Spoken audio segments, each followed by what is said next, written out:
All right, good morning. We'll call the Property and Facilities Committee to order. I'll be filling in for Regent Reiswick as I think he's going to be here tomorrow. He's not here today. So we'll start with the minutes from the February 28th meeting.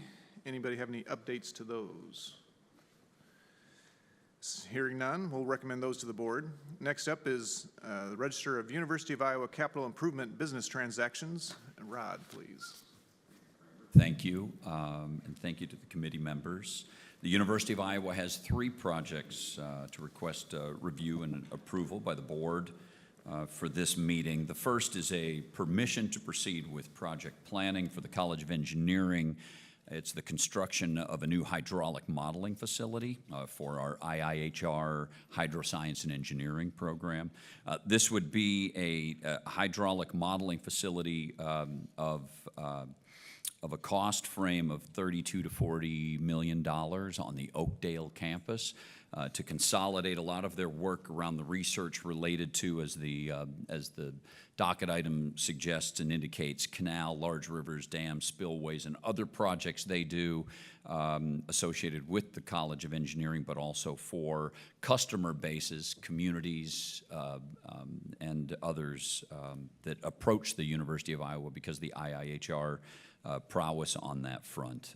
It also includes national and global interactions and projects and research partnerships. This will consolidate some outdated spaces that we have associated with the modeling, which are generally large volumes of space with the equipment and water that are needed to model different bodies of water at the project sites that they're working on. We would start the planning immediately and would come back to the Board of Regents with a budget and design again on the Oakdale campus when that project is ready to go.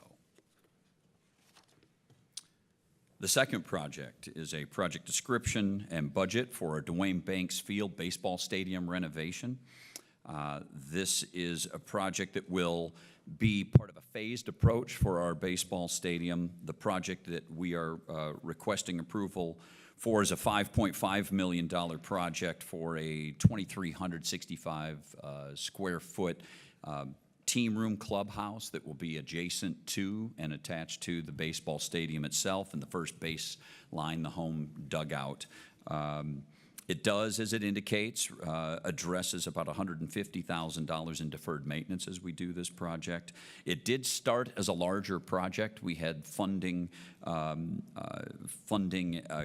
cost concerns that led the athletic department to pull this back to the $5.5 million project with this phase, but then deliver the effort on a multiple phase basis. So we will continue to work on the improvements and modernization of the baseball stadium and bring those back to the board in the future. This summer, in coordination with the board office, two projects that are not docket item projects but improvements as far as maintenance and upkeep with the stadium would include new lighting and replacement of the turf that is on the field. But this project is a clubhouse to serve the Iowa Hawkeye baseball team. The stadium itself was built in 1975 and is in definite need for upgrades.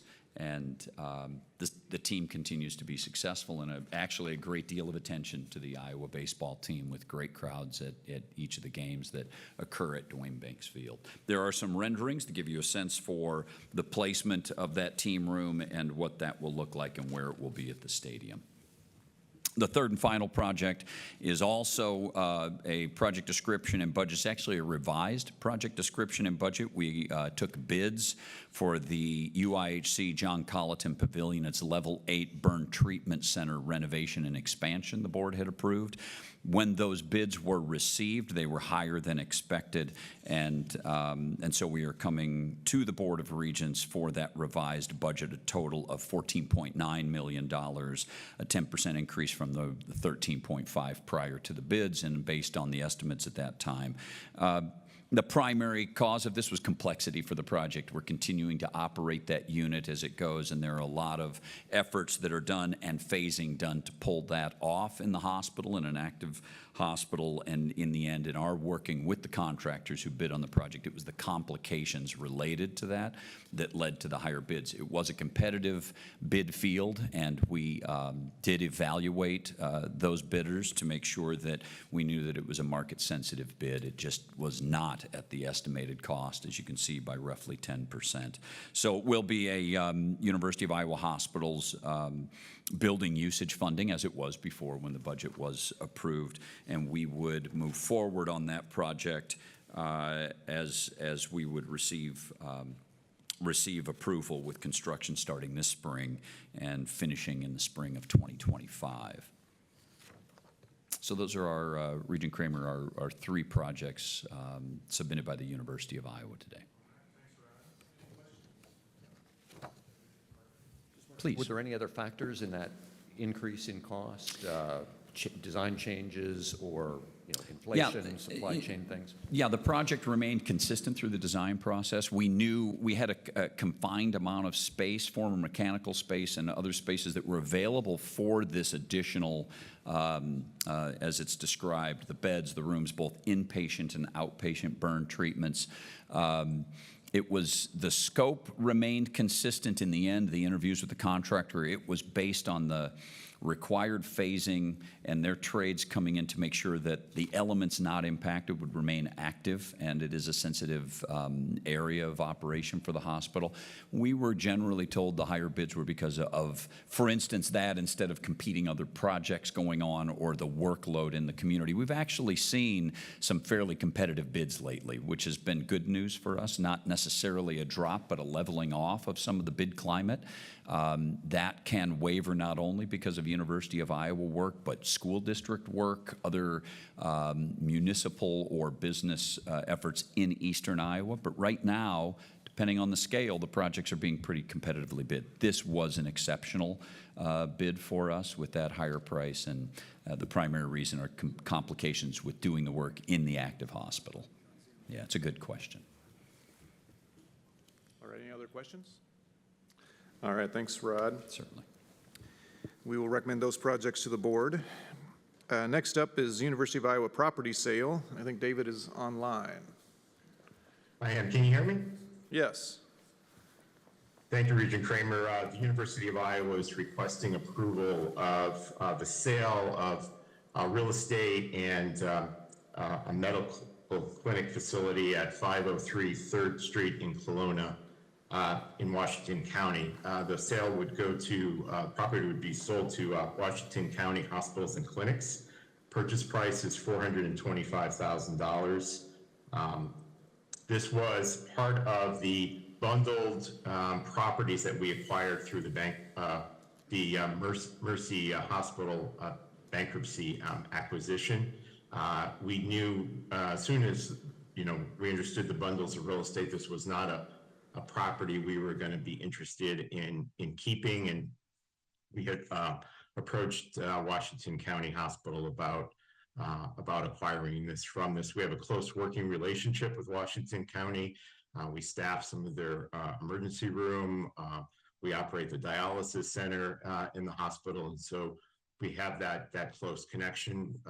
UA Healthcare has an existing primary care facility within Washington County, about 5 miles away, and this clinic and the people and patients of Washington County are best served if this clinic is operated by Washington County Hospital. The purchase price is based on appraisals that we acquired and that Washington County acquired. Be happy to answer any questions. Any questions for David? How many other similar properties did come over in that bundle? Do you know? So there was the main hospital complex in downtown Iowa City. Then there was similar size clinic facilities in Williamsburg, West Liberty, Muscatine, and Tipton. And all of those are we'll be operating. We are operating those today. We don't have nearby clinics, nor are there immediately, nearby other healthcare facilities that would be a natural fit to operate those facilities. All right, thank you, David. We will recommend that property sale to the board.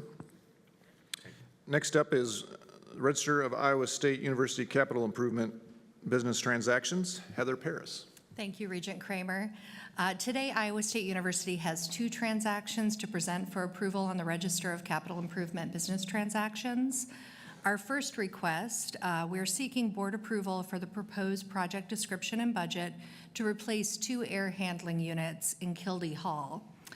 These units have deferred maintenance issues and they serve significant portions of the building. The project budget is $2.131 million, which will be funded by the University Facilities Overhead Use Fund. By undertaking this project, we're looking to eliminate $1.5 million in deferred maintenance building renewal costs. Kildee Hall, which was constructed in 1965, is a substantial academic building located northeast of our central campus. An analysis revealed that both air handling units required frequent repairs and had pending expensive repairs that were just not justifiable. Replacing these units will result in a more energy efficient and cost-effective HVAC system, enhancing heating and cooling reliability and improved satisfaction for our students, faculty, and staff. This is the second phase of a multi-phase project addressing deferred maintenance issues in Kildee Hall's air handling unit systems, and no occupants will be displaced during the construction. The second request we have is a project description and budget to expand the Lloyd Veterinary Medical Center Large Animal Hospital. This project would expand the facility by over 17,000 square feet to include expansion of current large animal reproductive services, as well as enhancement of our professional student and resident training opportunities. The project will be done in 3 phases, with the first focused on the equine ICU stall, reproductive services, feed and bedding storage, and shared storage space. The total proposed budget of $9.2 million would be funded by College of Veterinary Medicine funds, with construction scheduled to begin in spring of 2025. Following discussion at our February meeting where we brought this project forward for permission to proceed with planning, we did go back and update the project to the traditional design bid build method. And with that, I'm happy to answer any questions on either of those projects. Any questions for Heather? All right, hearing none, thank you. We will recommend those projects to the board. Heather and I were talking beforehand that she is an antiquer, and my tie is an antique. This was my dad's tie from when Paisley was in style the first time. So that's probably, so that's like 60s or 70s, I don't know. But he was probably 10 years after it was in style, but I got the tie. And I said the best antiques have a story to That's them. right, and I have Yes. cyclone colors today. Love it. All right. Lastly is agreements, leases, and easements, and we're back to David for that one. One lease for the benefit of UI Healthcare. This is a 15-year lease with a couple of 5-year renewal options for medical office facility in Urbandale at 2908 86th Street. This is an existing facility. I think it was last operated by Unity Point. It's been vacant for a while. And we're going to use this facility to sort of consolidate other services that we currently offer in the Polk County area and develop new sort of specialty services that will alleviate the need for folks and patients in central Iowa needing to come all the way to the main UI Healthcare campus in Iowa City for services. This is a $14.50 per square foot for the base rent and additional $10.50 in operating costs, maintenance, landscaping, snow removal, all of that. So a $25 per square foot all-in cost, which is, we believe, is a very favorable rate for this size of a building. It's about almost a 25,000 square foot building. In addition, the building owner is providing us with a $750,000 tenant improvement allowance credit to do renovations inside the building. I'm happy to answer any questions. Any questions on this one?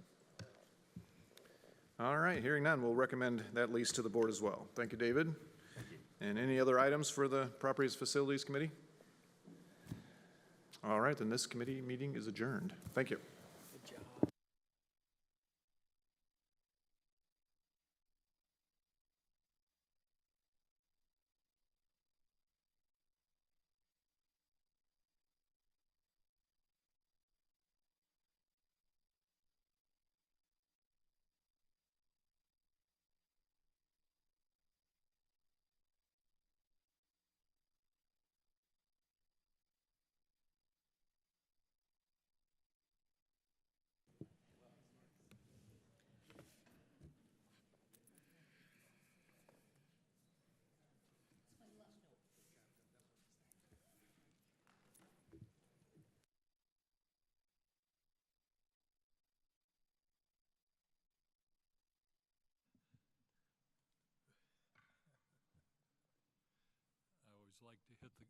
I always like to hit the gavel.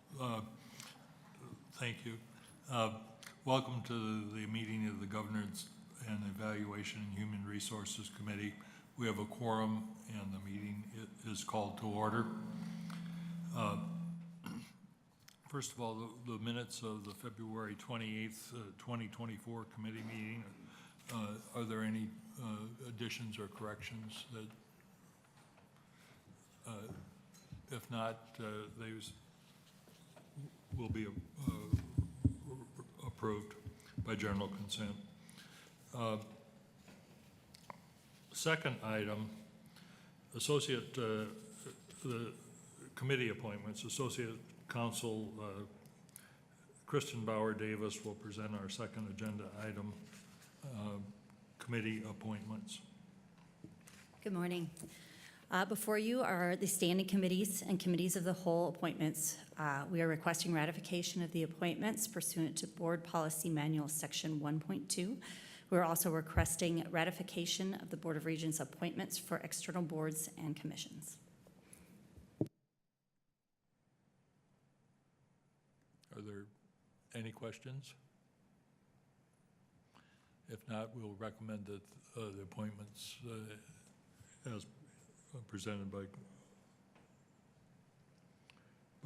okay. And now,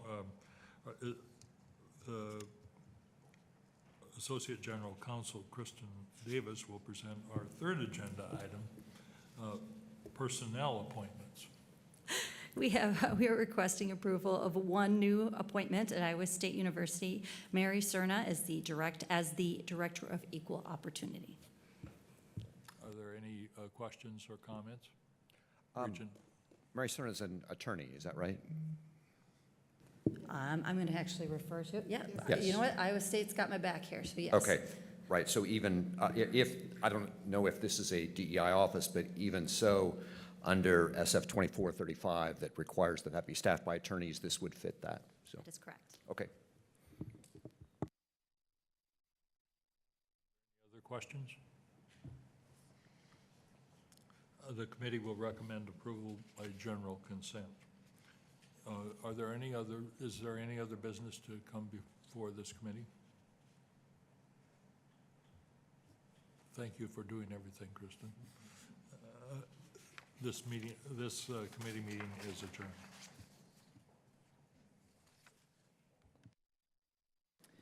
Okay, we finished up a little bit early, so we're on a break until 12:45, and where we'll meet upstairs where all the tables and food are.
We have everyone here, so.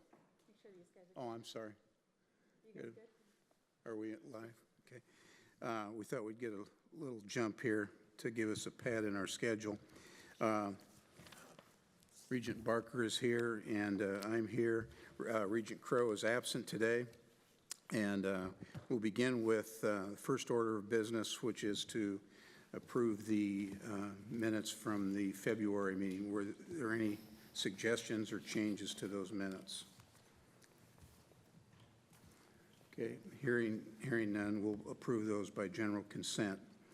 Our next new business are two program requests from Iowa State University, and Provost Wickert is here to present those. And Provost Wicker will hand it off to You'll- Associate Provost Anne-Marie van der Zanen. who- As is the purview of your high office, right? Exactly.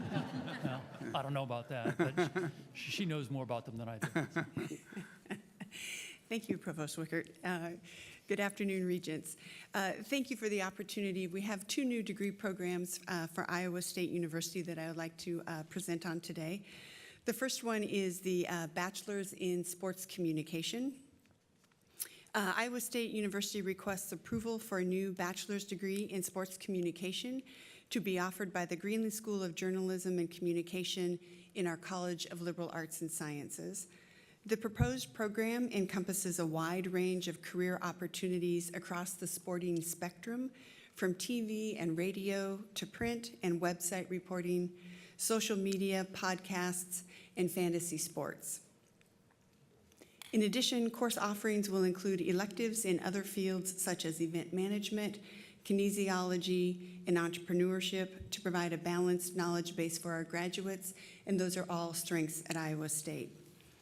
Perhaps most importantly, the program will leverage its long-standing relationship with Iowa State's athletics program for the practicum and internship opportunities. According to the U.S. Bureau of Labor Statistics, sports and entertainment employment is expected to grow by 13% in the next decade, leading to the creation of approximately 100,000 new jobs.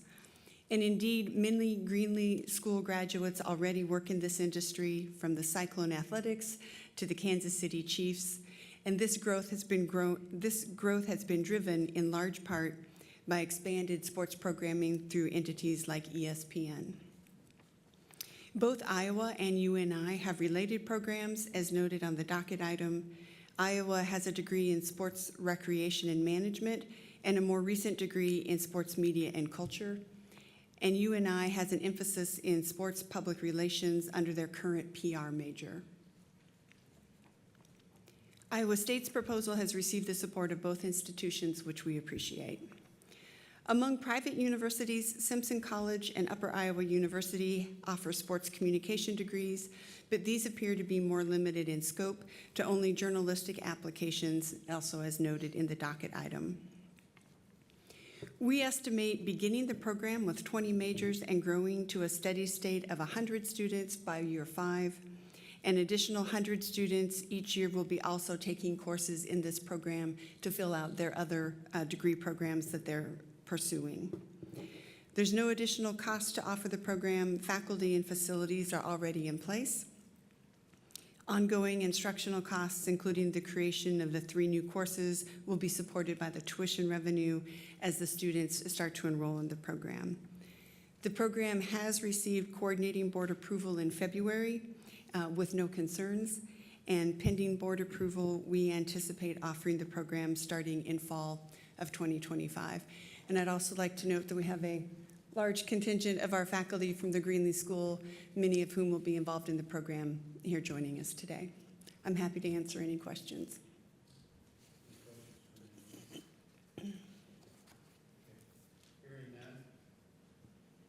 Hearing no questions, we will recommend full approval of the Master of Digital Health and the Bachelor of Arts in Sports Media.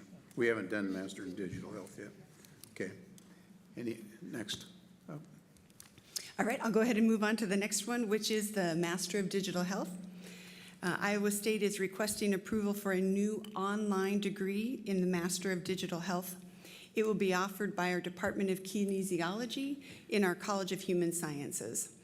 All courses in this program will be delivered through Iowa State Online, which is a new entity within our Center for Excellence in Learning and Teaching.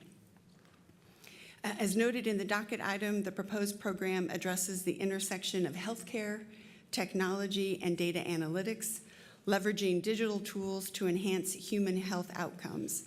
It's also central to our land grant mission, specifically serving rural Iowans who may not have access to nearby healthcare services.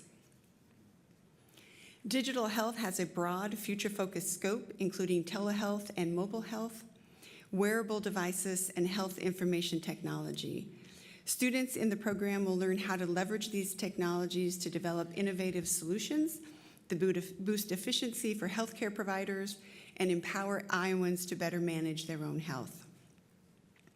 Digital health programs have been growing in the United States, and it's led by institutions such as Harvard, Stanford, and Brown. A similar program launched at the University of Denver in 2020, and it already enrolls more than 350 students. This is a program that our team looked at when they were developing their proposal. Market demand for the program was also confirmed through Hanover Research, and who is working with Iowa State Online to identify high potential online programs. Career paths in digital health will continue to grow. There's roles in healthcare, IT, working as a clinician, telemedicine, telecare, health analytics. The list is long. So we think this positions Iowa State in a really great opportunity to grow our enrollment and meet workforce needs. Iowa State does have a related master's program that will help complement the proposed degree, including human-computer interaction, applied statistics, computer science, healthcare analytics and operations, and athletic training. While digital health program shares some commonalities with these degrees, its focus will really be on integrating digital health tools within the health system. Beyond our campus, no other Iowa institution offers a Master of Digital Health. Iowa State's proposal has received support from both UNI and Iowa, and we appreciate their support. We estimate beginning the program with 35 students and then growing that to a steady state of approximately 100 students by year 4.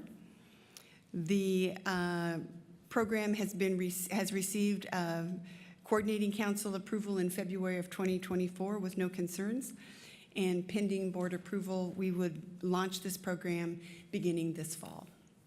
Happy to answer any questions. Any questions? Okay, hearing none, the committee will make recommendation for approval on both programs. Thank you.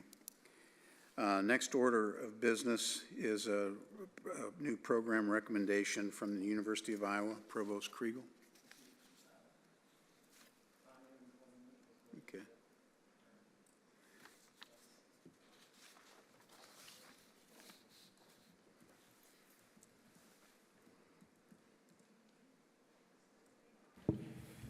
Good afternoon. The University of Iowa College of Education is requesting approval to offer a Bachelor of Arts in Counseling and Behavioral Health Services. The proposed degree is designed to prepare students with foundational knowledge for a career in the helping professions. Students will obtain critical thinking, organizational, and advocacy skills with a special emphasis on counseling-related skills. Additionally, we will be preparing them for a range of entry-level careers in nonprofits, government or public agencies, community centers, health-related organizations, amongst others. Also, students who are interested in going into graduate study will also be well prepared to do so. Because this question has come up, I wanted to note that the degree does not prepare students to directly enter a profession that requires a license, and that's why we were very mindful in choosing the zip code that we did, which is Community Health Services Liaison Counseling. And that's basically the zip code for a program that prepares individuals to serve as facilitators, advocates, referral professionals linking healthcare and related social services with affected recipient communities. So I just wanted to make sure and let you all know that. If approved, the program would launch in the fall of 2024. and looking at the catalyst for the development of the proposed degree, there's a growing need in Iowa, and particularly in rural communities, for bachelor-trained helping professionals.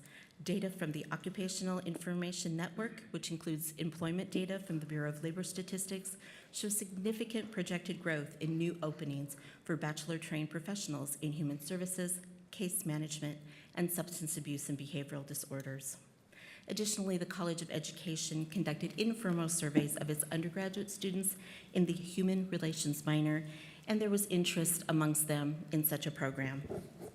The proposed degree will provide students with a skill set that applies broadly to many helping professions and complements other human services and public health programs. Housing this degree in the University of Iowa's College of Education leverages their faculty's expertise in counseling and education. Also, partnering with other colleges, such as the College of Public Health, on core courses and approved electives gives students a unique opportunity to learn more about the helping professions landscape across the university. I would note that when we compare the program to other schools in the state, that this one really has more of an emphasis on counseling-related skills, whereas other programs in the state are more kind of generally in the social services. The degree program requires an experiential learning course. Students will need to complete one of the following in order to graduate: research, internship, global learning, study abroad, or service learning. As noted, if approved, the program would do a soft launch in the fall of 2024.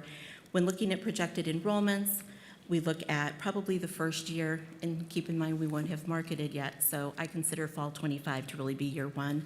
We're looking at about 60 students, growing to approximately 150 by the 5th year.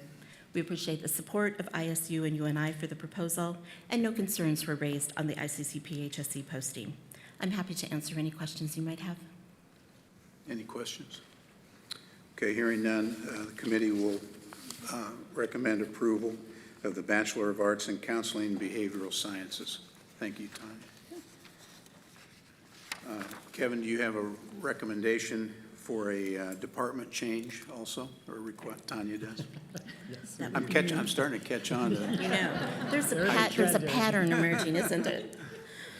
Thank you. The University of Iowa is requesting approval to change the administrative home of the Bachelor of Arts and Bachelor of Science in Economics. Currently, the College of Liberal Arts and Sciences is the administrative home for the BA and BS in Economics, while the Tippie College of Business is the curricular home. In other words, class currently confers the degree, and students follow the academic policies of class, while the faculty in Tippie's Department of Economics make decisions regarding all other course requirements specific to the major. Although I would note that since class is the administrative home, any proposed changes to the curricula must first be approved by class before being implemented. We are requesting to change the administrative home of the BA and BS in Economics from class to Tippie, and I would note that the request was from Tippie with the support of class and the provost office, and that the change is intended to be permanent. This change will enhance the student's experience through providing both administrative and curricular support from Tippie and the Department of Economics. And specifically, we anticipate there will be less confusion for students who, to be quite honest, don't think so much in terms of where my administrative home is versus where my curricular home is. Since revenues for the major already go to Tippie as the curricular college in our budget model, there's no loss of revenue for class, and there should be some small savings in staff time. Since Tippie is already the curricular home, there is no need for facilities or faculty. They have hired or will be hiring a new academic advisor. All current students will be able to complete their degree based on the program of study for which they were admitted. Tippie has checked with their accrediting body, the Association to Advance Collegiate Schools of Business, and that is all in order. Happy to answer any questions that you might have. Any questions? Regent Barker? Just, I think this is a good move. Tippie's clearly the right home for economics, and I hope this means really good things in the future for economics at Iowa. Thank you. Any other questions or comments? Okay, thank you. Well, the committee will recommend approval of the department change to economics. Thank you. Next item on the agenda is Provost Herrera from the University of Northern Iowa. We'll have 2 new program requests. Thank you, Regent Lindenmeyer. I have two program requests. The first is a Master of Arts in Organizational Management that we are requesting. The University of Northern Iowa is proposing a new Master's of Arts in Organizational Management. The program is designed to provide graduate students with opportunity to develop business knowledge and skills, along with knowledge from other disciplines of interest. That together better allows learners to meet their academic and professional goals. The program combines 2 certificates from the Wilson College of Business with a third non-MBA graduate certificate, allowing students to customize their curriculum to their professional needs. The minimum number of credit hours to earn this degree is 30, while the maximum credit hours will depend on the number of credit hours required by the third certificate. The proposal supports the increasing demand for flexible graduate programs and addresses the decline in the traditional MBA applications. The program is expected to attract students interested in coupling interdisciplinary coursework with foundational business classes. The program will be offered in person, hybrid, and/or online through the Office of Online and Distance Education. The resources for the program are already in place through the current offerings of the Masters of Business Administration program at the Wilson College of Business and the course offerings for existing graduate level certificates throughout the UNI campus. The program is expected to be part of the Wilson College AACSB accreditation, and if approved, the program would be fully implemented by the fall of 2025. Consultations with both the University of Iowa and Iowa State noted no concerns, and both wished us best of luck with this new program. Thank you. Any questions for Provost Herrera? You want to proceed to the next one? Thank you. The second request involves simply an addition of online modality to an existing degree. The University of Northern Iowa is proposing to implement an online version of their existing Masters of Business Administration, or the MBA program. The MBA program, which is currently offered as a residential program at 2 off-campus locations, is designed for working professionals seeking to enhance their leadership, communication, critical thinking, and management skills. The proposed online program aims to serve a wider geographic audience, specifically place-bound working professionals throughout Iowa who cannot participate in the residential program. The online program will offer the same modular curriculum as the residential program, allowing the flexibility in pursuing the MBA either full-time or part-time. The proposal for the online MBA program aligns with UNI's mission and fits into the university's strategic plan to expand programs to serve geographically place-bound learners. The program is expected to attract students from a wide geographic area, responding to increasing demand for more flexible delivery modes. The program will be supported by student tuition and run through the Office of Distance Education at UNI. Consultations with both the University of Iowa and Iowa State noted no concerns, and both wished us well and best of luck with this new program. The program is expected to launch in June 2024. Be happy to address any questions. Yeah, you know, I don't think I was aware of the Shanghai program that UNI has. Would you be able sometime to get us some information just on revenues and cost for that program? Sure, and it has been paused for a little bit. Okay. Throughout COVID, but I can certainly get you information. We're trying to start it back up again. Got it. Yeah. Okay. All right. Thank you. Will this online program be staffed by current full-time staff, or will you be using additional adjunct staff? It will go with our current Okay. staffing policy. And UNI doesn't have, I was told that I needed to say this joke by Provost Wickard, UNI doesn't have the budget to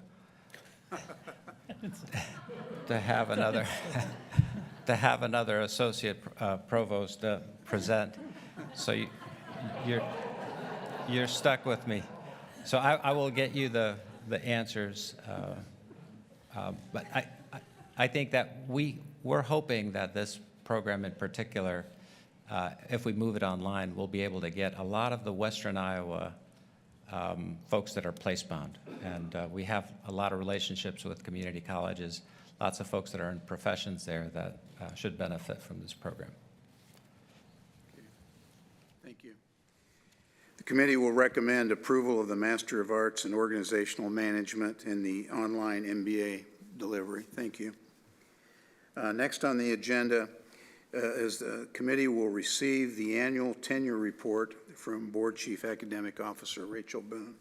Rachel. Thank you, Regent Lindemeyer. Before you in the docket is the annual tenure report. We won't talk about this at length, in part because this is largely similar to last year's report. The good news is the policies and procedures associated with tenure have been really stable and consistent and effective. So there are no major changes. Tenure, as you know, is a sort of an area for heightened due process for faculty members that have it, protecting academic freedom for inquiry and all sorts of other aspects of freedom to do their work. There's a lengthy probationary period, and it's important to note, and all three institutions in the report noted the various methods for evaluating teaching that are embedded for all faculty, not just tenured faculty.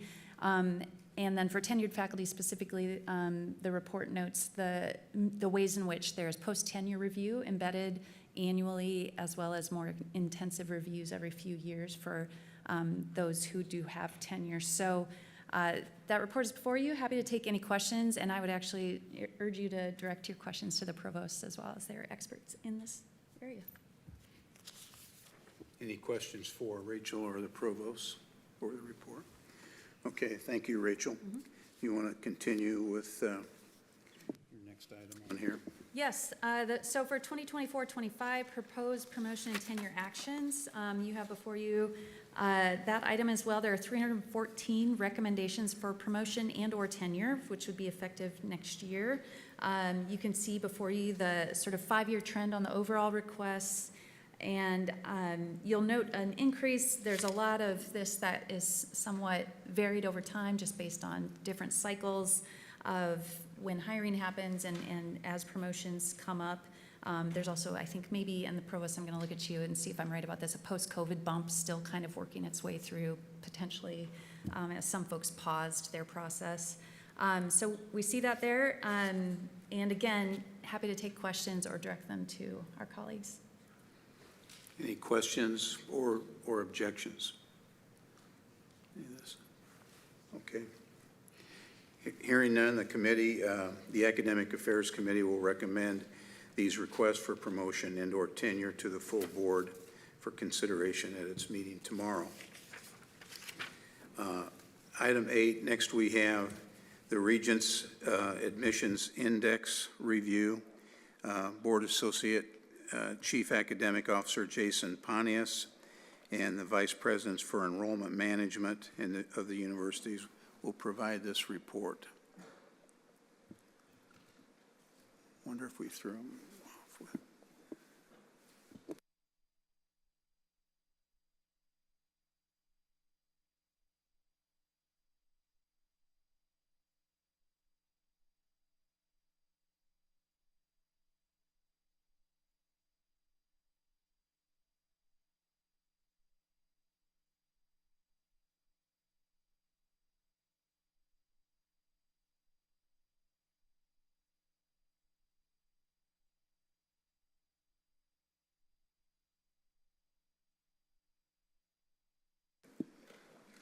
Be careful, he might just hand this over to you.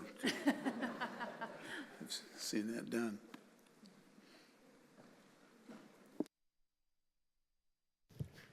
All right, good afternoon.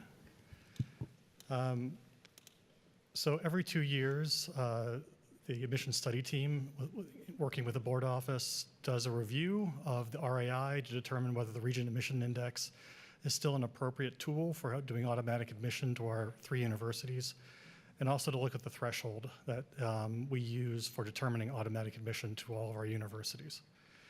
This particular review has hit me at a personal time when I've got my oldest child who's looking at colleges, and it's given me a new appreciation for the RAI and some of the simplicity and transparency that it provides.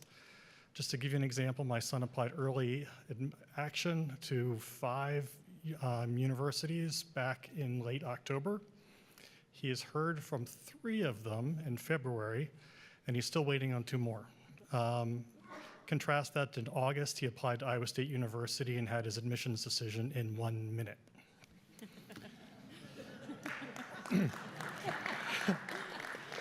And I also didn't appreciate until this time that gives Iowa State University all this time to woo my child and his parents to try to go there.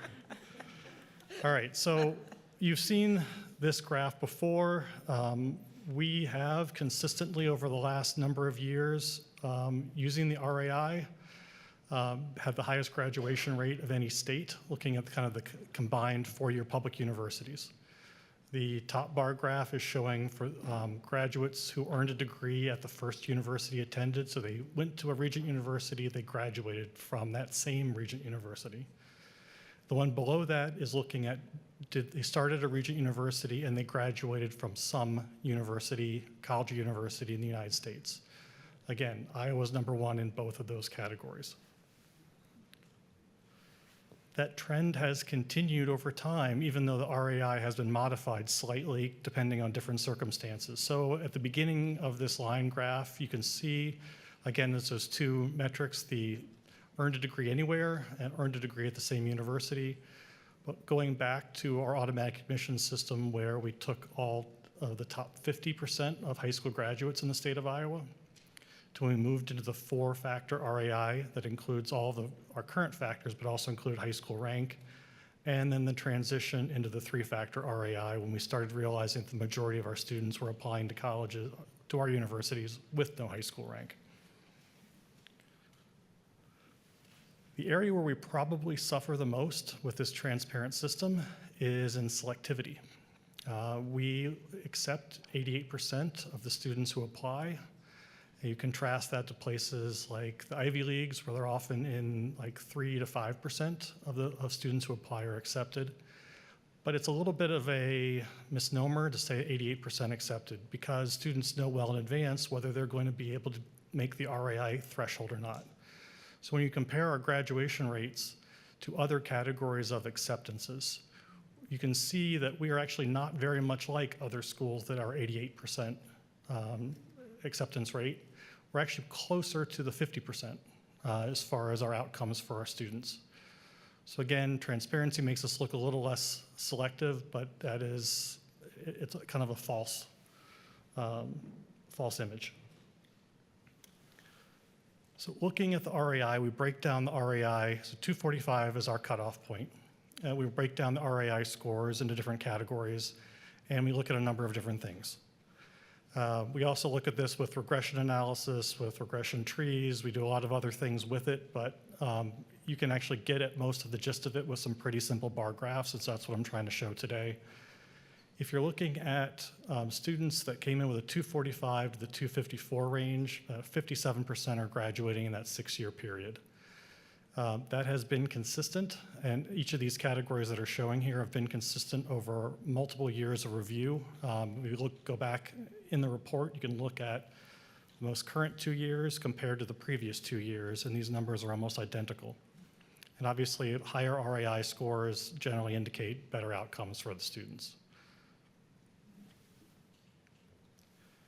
Now, the RAI is only required for in-state students. Out-of-state students can be admitted however the university deems appropriate, but many of them, for the convenience and transparency, and frankly, it's a lot cheaper to use an automatic admission system, use the RAI for many of their out-of-state students. And I'm just using this as a comparison here to show what those graduation rates are across the different RAI score bands. Again, very similar. So in addition to graduation rates, we also look at grade point averages. So this is looking at first-year grade point averages. We're looking at those same bands of kind of RAI score for the most part, and we're looking at first-year GPA at a Regent university over time. So that's kind of the red lines in each of those categories. Below that are in gray are showing the percent of the enrolled student body that were admitted using that particular system or that particular RAI score. The GPAs have remained steady. In some cases, they've been going up. You can see some a little spike that happened during COVID, where grading was sometimes done a little bit differently in order to kind of accommodate some of the difficult circumstances. But grades have been consistently strong. What you do see, though, is for many of these categories I'll take the one on the far right, for example, the 275 plus column.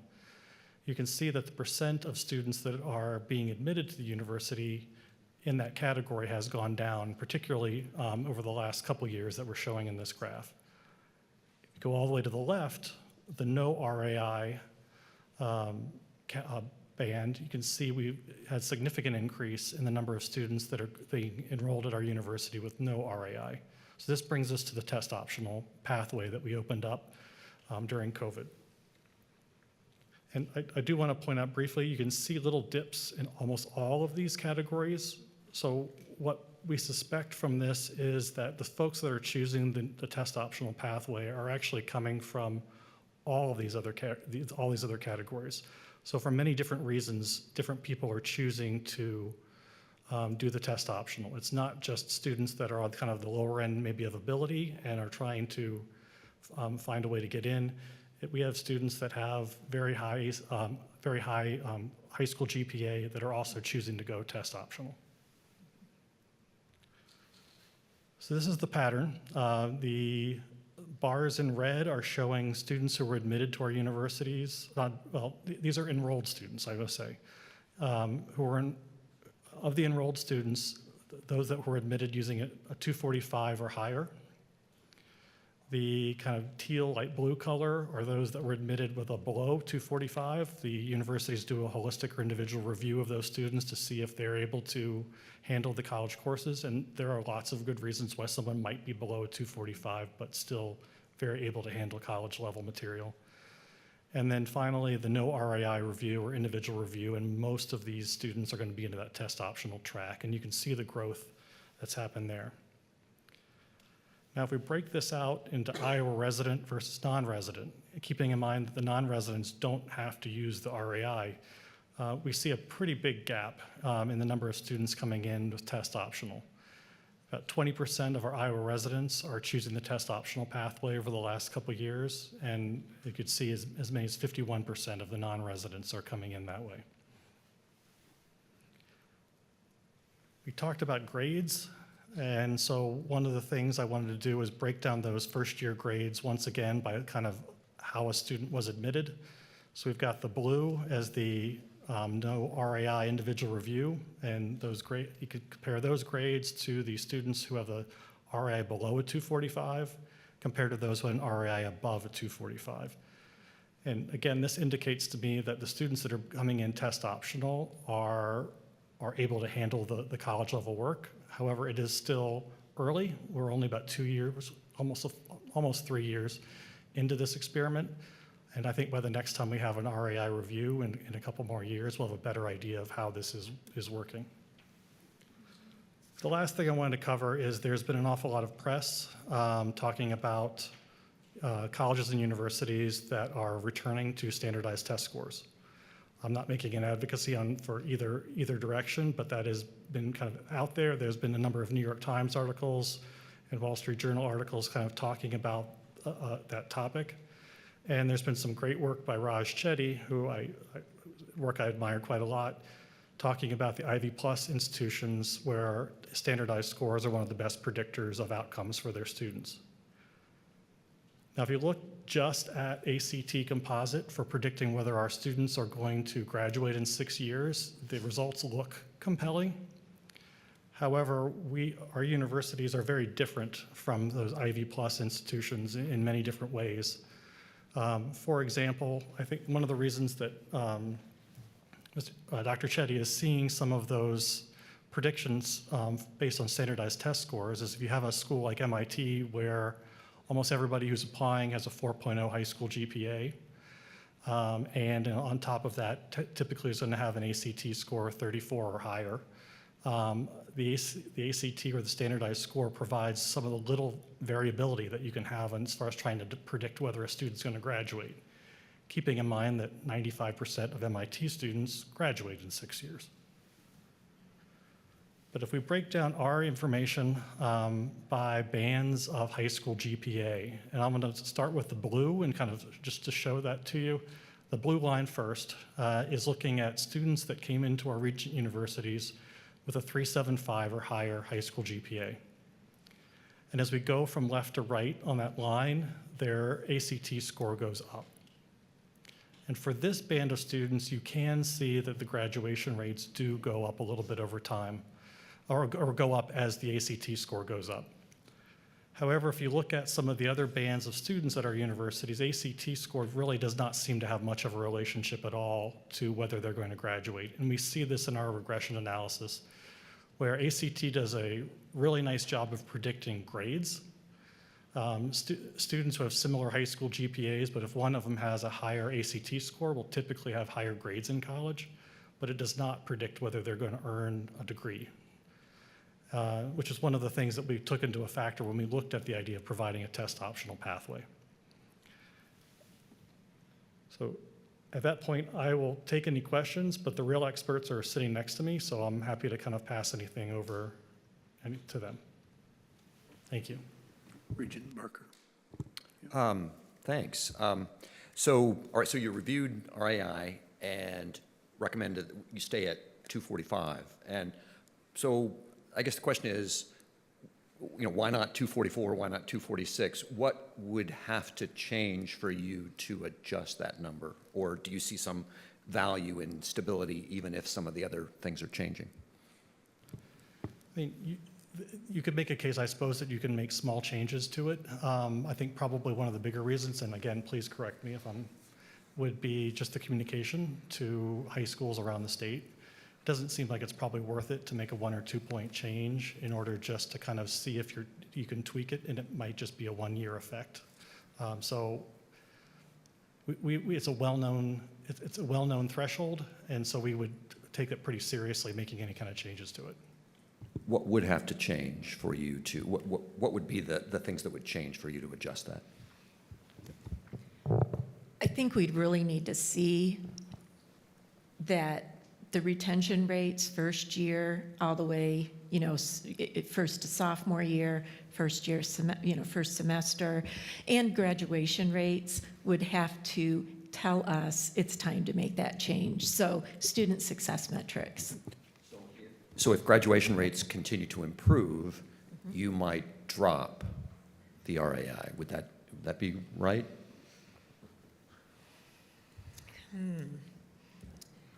We might discuss it. Okay. Okay. I'm just wondering if I'm yeah. thinking about this the right way. Yeah. Okay. Yeah. Okay. And one of the things is that the universities have that flexibility for students below the 245, and it's a pretty narrow band below the 245, where they can kind of, again, do the individual review and determine that that student should be admitted, but not automatic. And I think one thing that we do as Regent universities is we look at how can a student be successful. Is this student a good fit? Can we support this student when they come to our campus rather than looking for reasons not to admit them? Because at the end of the day, I think student success is really the measure we're striving for. Regent Rouse, go ahead. Jason, you mentioned some schools are looking at removing the test optional piece. What are the reasons that they're reversing that? And is that something we should look at or down the road, or kind of how should we be thinking about that? I mean, I think that's always something we're looking at. That's why we look at the admission system every 2 years to make calibrations. And as I said earlier, we have, depending on the circumstances. I mean, I've got a list. This isn't all-inclusive, but it's most of the universities that have gone back to requiring tests. And there's a kind of a combination of themes here. The two main ones are Ivy League to very, very selective schools. Again, going back to this idea of their pool of students are almost all 4.0 high school students. It's trying to find some way of distinguishing from this massive applicant pool of highly, highly, highly qualified students. The other I've got highlighted in blue are states that offer often full tuition scholarships for their state, often funded through lottery money. Georgia Hope Scholarship is a good example of that, and it is based on your GPA from high school.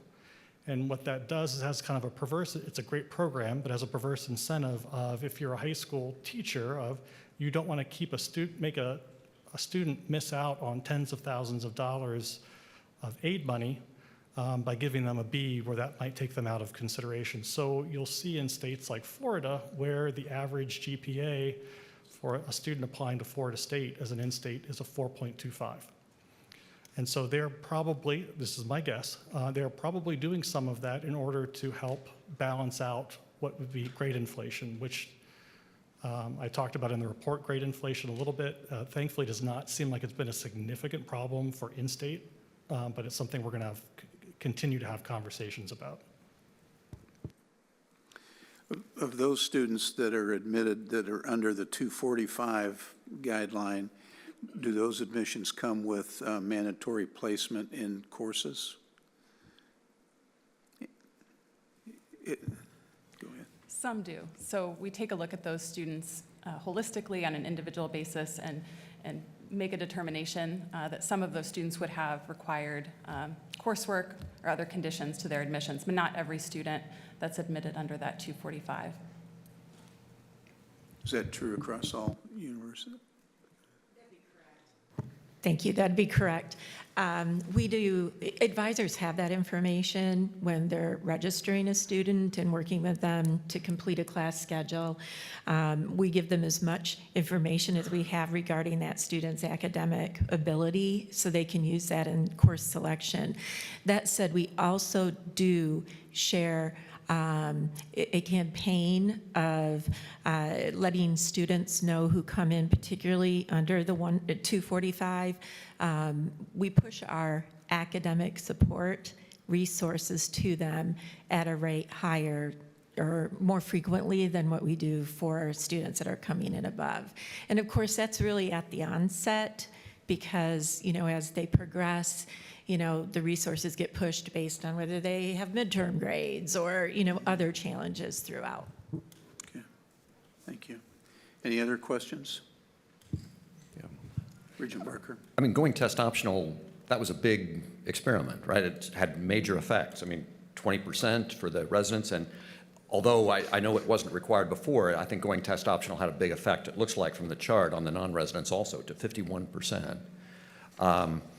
All right, just wanted to make sure I was reading that right.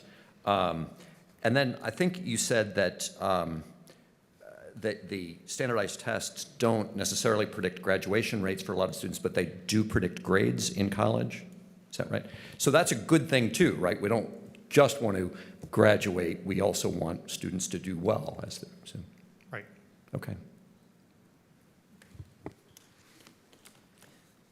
Regent Bates. Yeah, I just have a question about when you say test optional and an individual review, are all those individual reviews, is there a certain criteria that you use to review each student, or is it per student, or how does that work?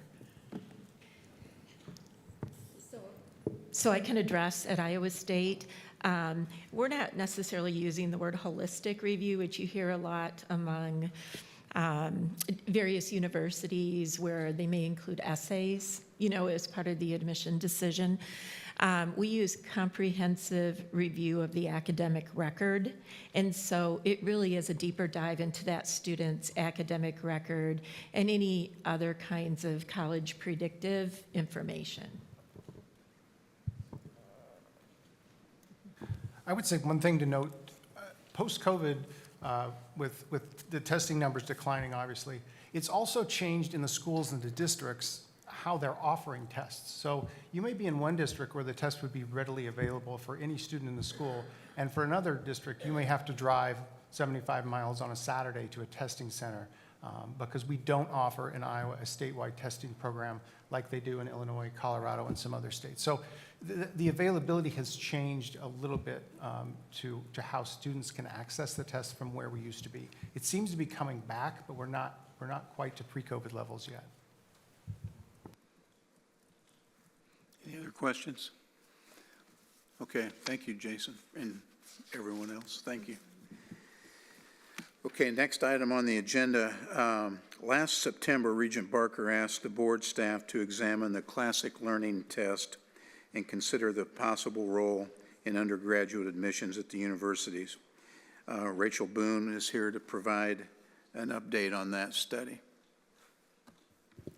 Thank you, Regent Lindemeyer, and I've asked our Vice Presidents for Enrollment Management to stay as well, as they are key members of the admissions study team that when we brought this request from Regent Barker to the admissions study team, that was includes these three professionals that are with us here. So that group, and really I would also commend Iowa State University had some faculty with some statisticians, experts in psychometrics who really took a deep dive looking into this. We had researchers from UNI and Iowa as well engaged in this work of really trying to find all the data they could pertaining to the classic learning test. This is a test that's kind of come onto the scene in the last decade or so. There's some information about that in your docket item. The recommendation from the admissions study team was sort of status quo in terms of continue to have the RAI act the way it does with using ACT and SAT and the concordance tables that are have been very well validated through that, and accept classic learning test as part of the holistic or individual review process. The test optional pathway students don't submit tests by nature, that's test optional, but we have that, as you note in the docket item, a third pathway of holistic review. So students that would submit classic learning tests would be in that pathway for admission. The primary criteria for this recommendation, which by the way was also approved by the Council of Provosts, was there's just been limited use thus far of the classic learning tests, so there isn't sufficient data yet to really assist with the validation process. The concordance table that has been put out there sort of in the public has not been yet fully validated either. There are conversations going on, from what I understand, with College Board, with the ACT organization, and with Classic Learning Test organization. Those have not advanced far enough yet to produce any concordance tables, but those three organizations are trying to come together to get that done. And finally, the subscores within ACT or SAT are sometimes used by our institutions for course placement purposes, and the CLT does not yet have, again, sufficient validity or any of the other sort of studies done on it to allow us to do course placement activities using CLT either. So it is a piece of the academic record that would be accepted, but it would be in the holistic review category based on this recommendation. And I will, again, I'm happy to take questions, but actually I will direct you to the experts. Sure, Anything thanks. to add? Question? So in your deep dive on this, did you contact the Classic Learning Initiatives company, talk with them?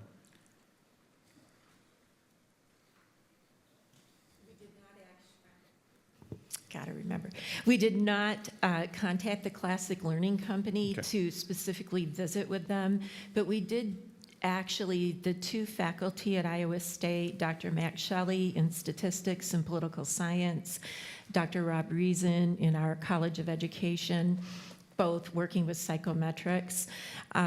They both did a deep dive into what is the document that details how the CLT was developed, and pages and pages. And for example, one concern had to do with math placement, for example, the lack of statistics and calculus in the CLT. So they actually used that document to do more of the deep dive.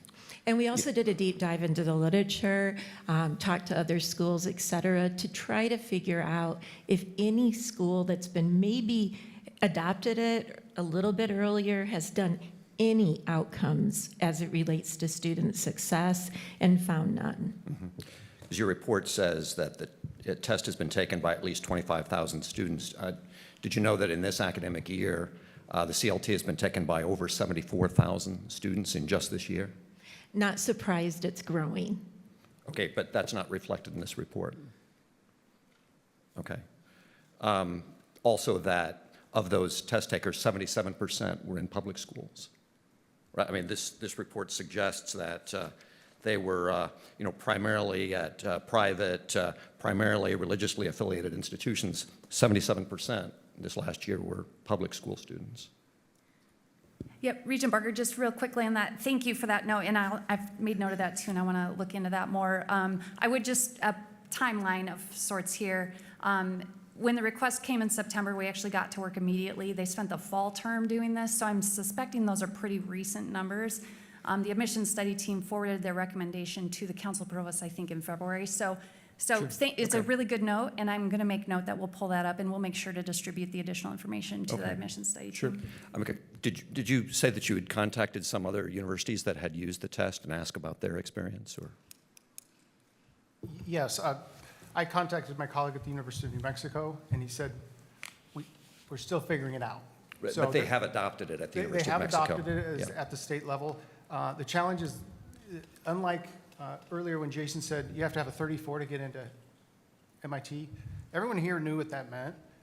No one is really familiar with the rubric and the metric of the CLT in a meaningful way. And the challenge is it can't be concorded to the ACT or SAT because of sample size in a way that statistically, I think. Right, the sample size is, I think, 4,375, which is if you're looking at when correlations sort of become stable, that's a pretty good sample size. Depending who you ask. I think there'd be some folks in Iowa City, ACT would probably be a little discomforted. I think ACT would take issue with that. I mean, I don't know, I wonder if you ran into the Wall Street Journal editorial on this that said, the College Board, which oversees the SAT, says there is little evidence proving that the CLT can adequately assess college preparedness. In other news, Coke thinks Pepsi doesn't adequately quench thirst.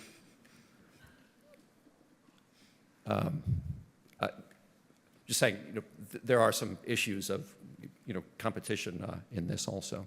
Duopoly on testing that naturally doesn't want competitors. Any other questions or comments? I have a question. Where is the CLT given? How does a student take that? Is it as far widespread as what ACTs are? Does that go into it?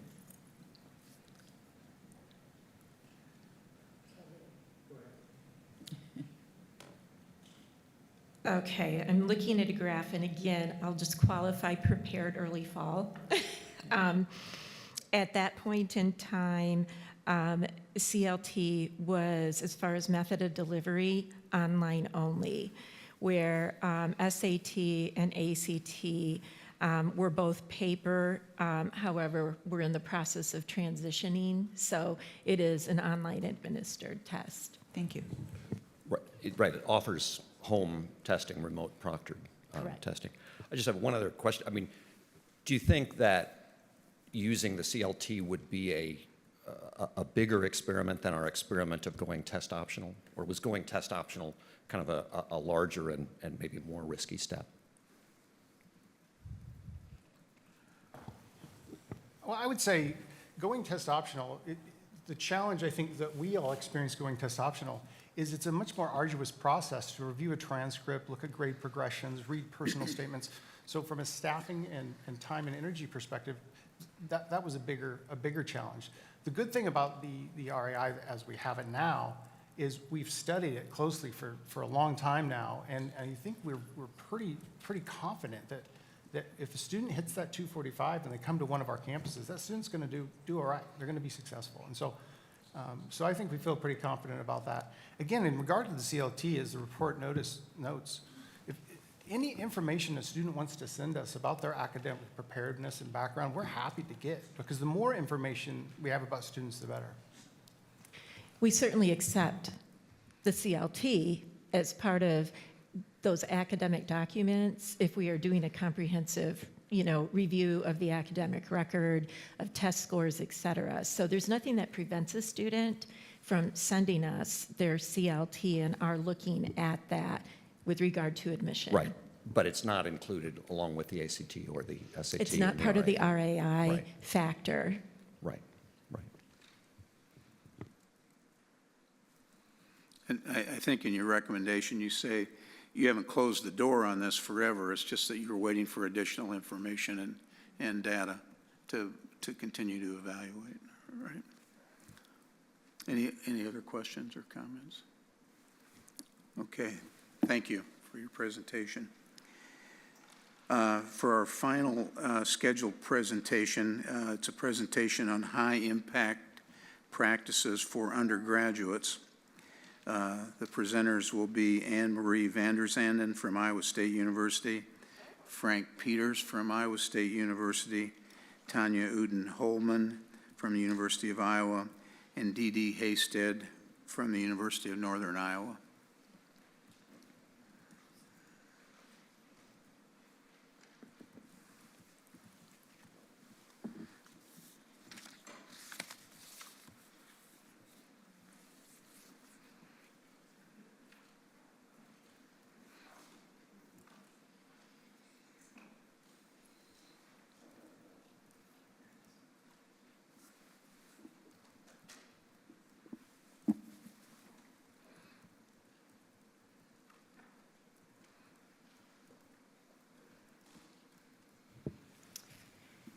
Great. Well, we're really looking forward to giving you this presentation this afternoon. Let me go ahead and move to here. This is the plan of what we'd like to talk about, is just talk a little bit about what high-impact practices are.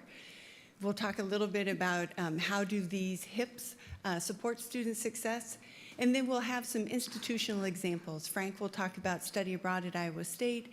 Dee Dee will talk about undergraduate research at UNI, and then Tanya will talk about experiential learning at the University of Iowa.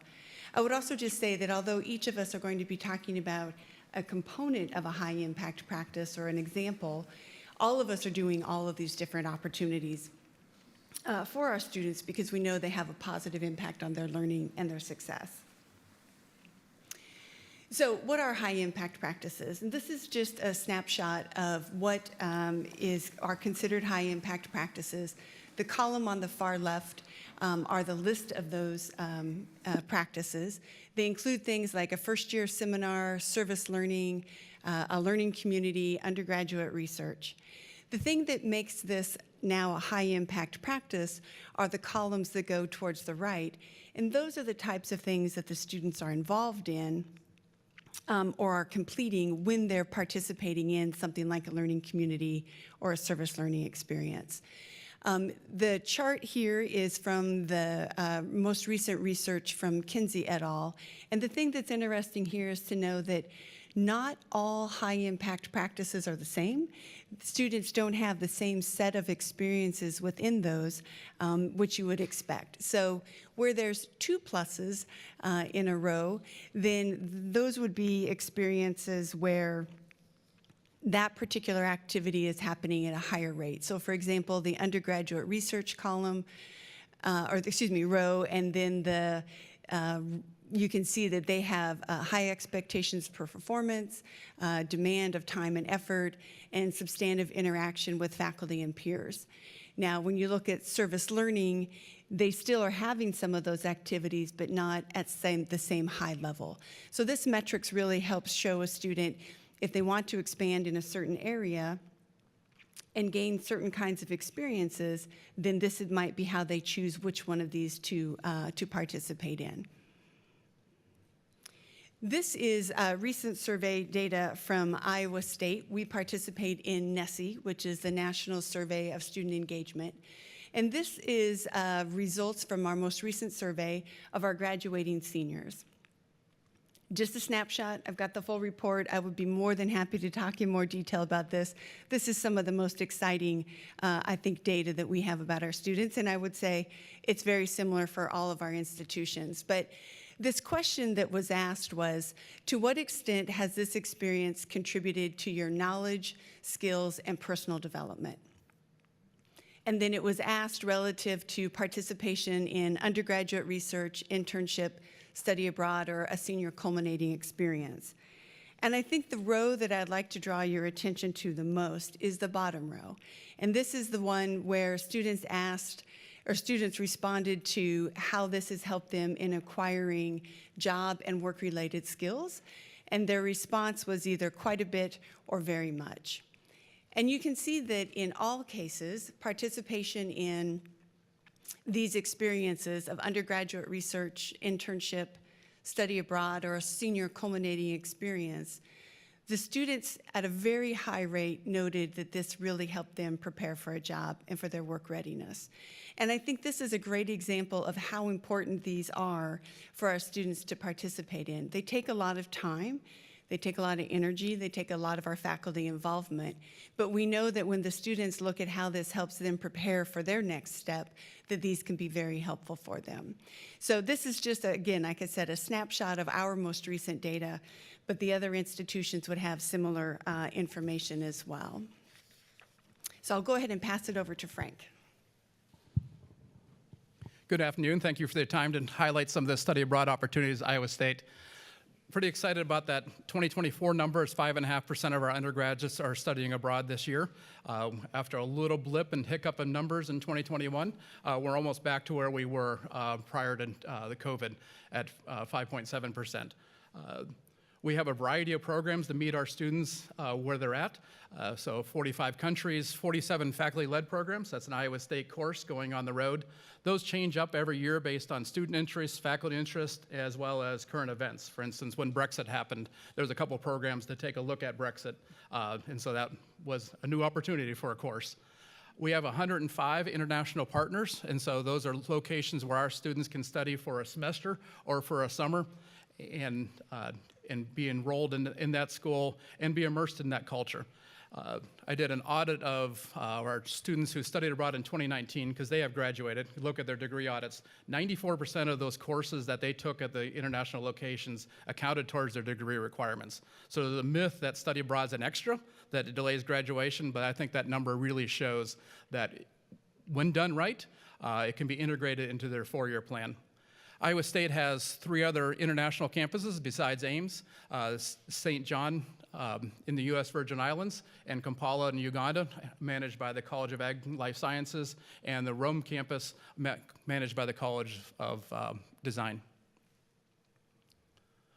I'll start on the slide with a couple captions for these pictures. The one on top right, that's an international student teacher in Germany, and the lesson of that day was teaching the English words for body parts. And so that's the reason for that. I just love the energy in that room. And the bottom right one is a picture of our students along with the locals from Uganda at the Uganda campus.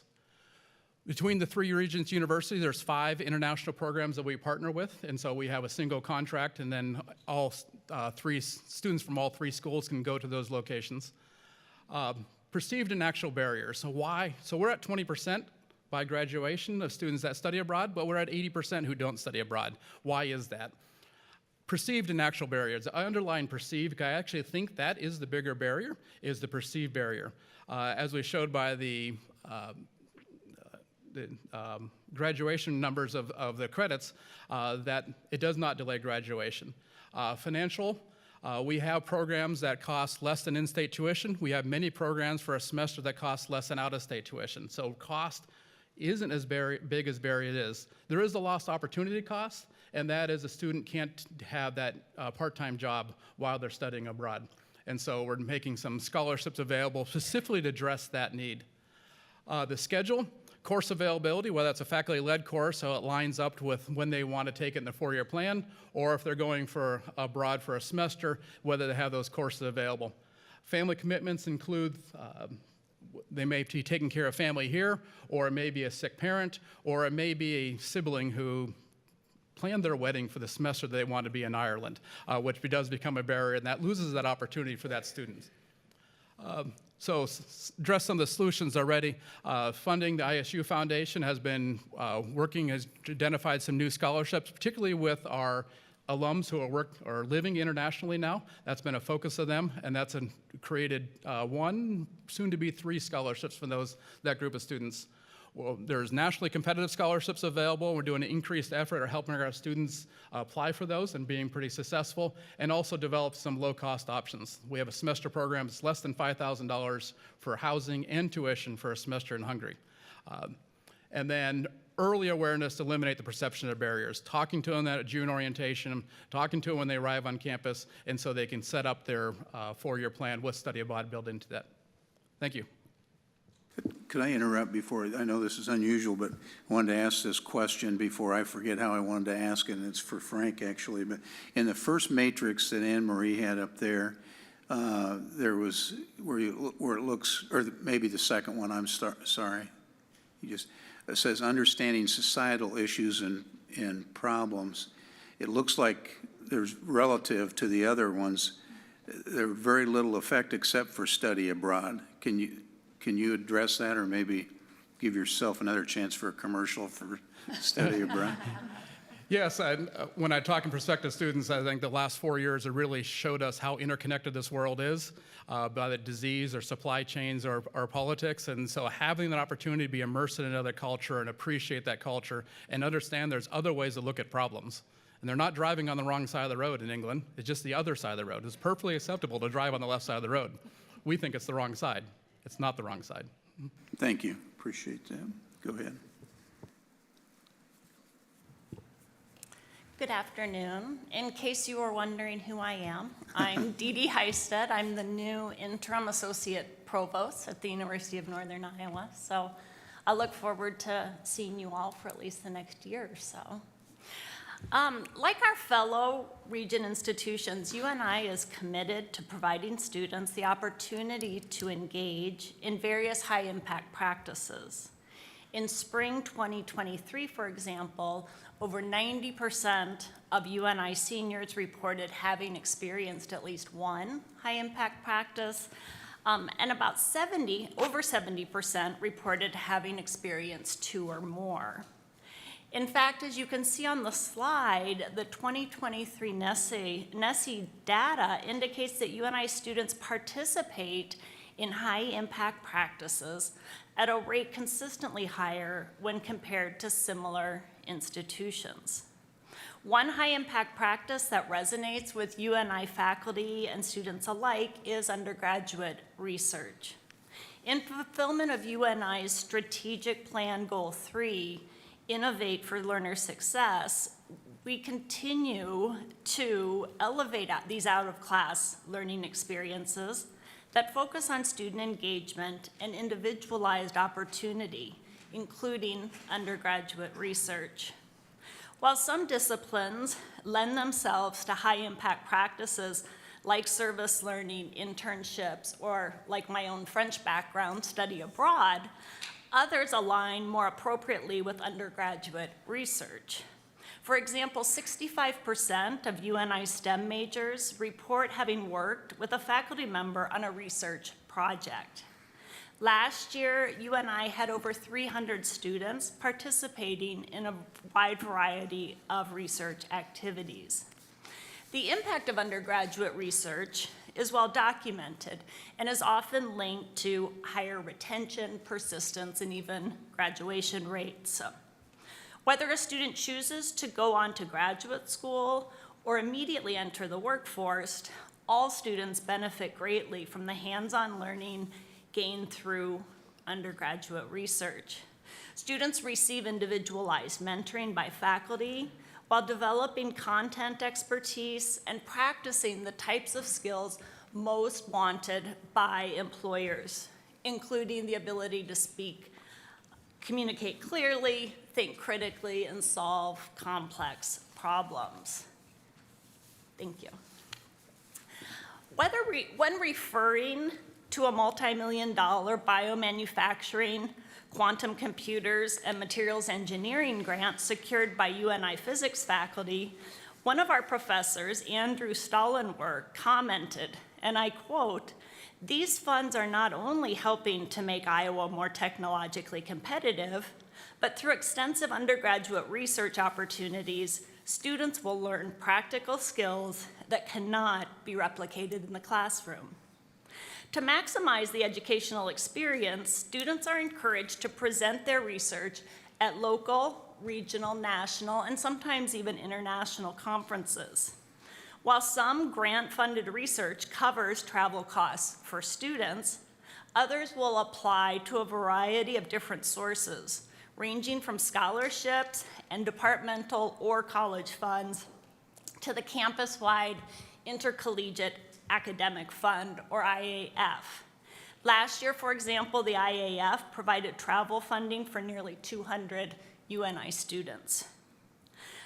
An example, Wilfred Afaneku, a computer science major, being mentored by Assistant Professor Dr. Jazangani, focused his research on an application of networking in a project called SocioApp, detecting your sociability status with your smartphone. Winfred presented his research in Des Moines at Research in the Capitol, but then went on to present his research at the regional LSAMP conference in Chicago, where his talk was named the best presentation at the conference. Two other students in Dr. Jason Gani's lab, Tanzil Raymond and Ryan Mulkey, not only presented their work alongside their faculty member at the International Conference on Pervasive Computing and Communications, but also, along with her, had their paper published in the conference proceedings. Their work also has a patent application underway.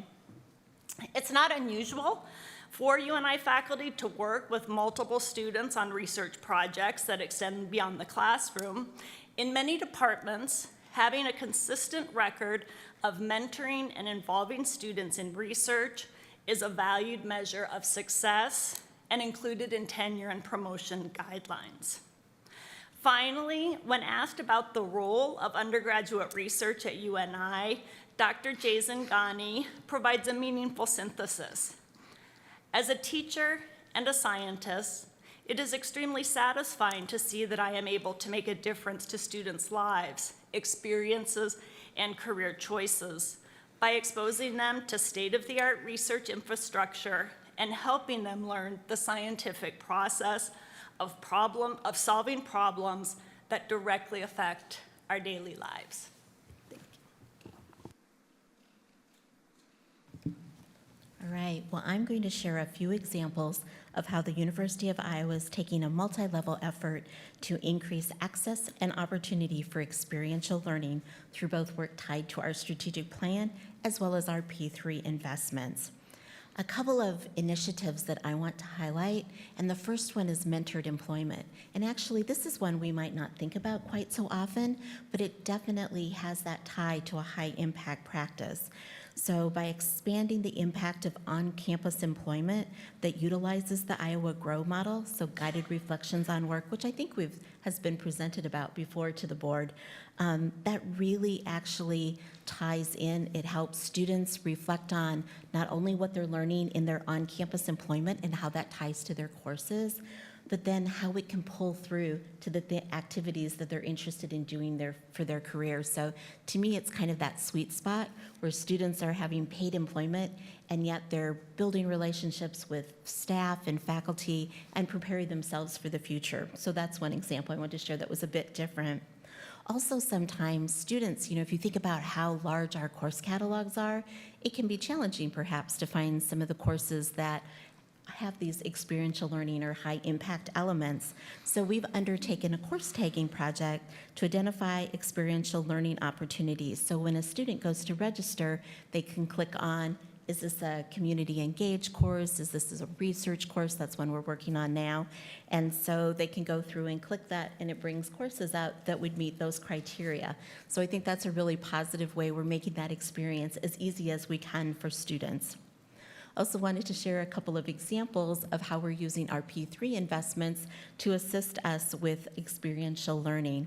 And the first one is titled Closing the Gap. And it really, we're looking at addressing barriers to students' participation in experiential education. So we know that sometimes students, it's easier for them to participate in experiential education if it's part of a course. So we've provided some stipends for faculty and staff to create those experiential courses.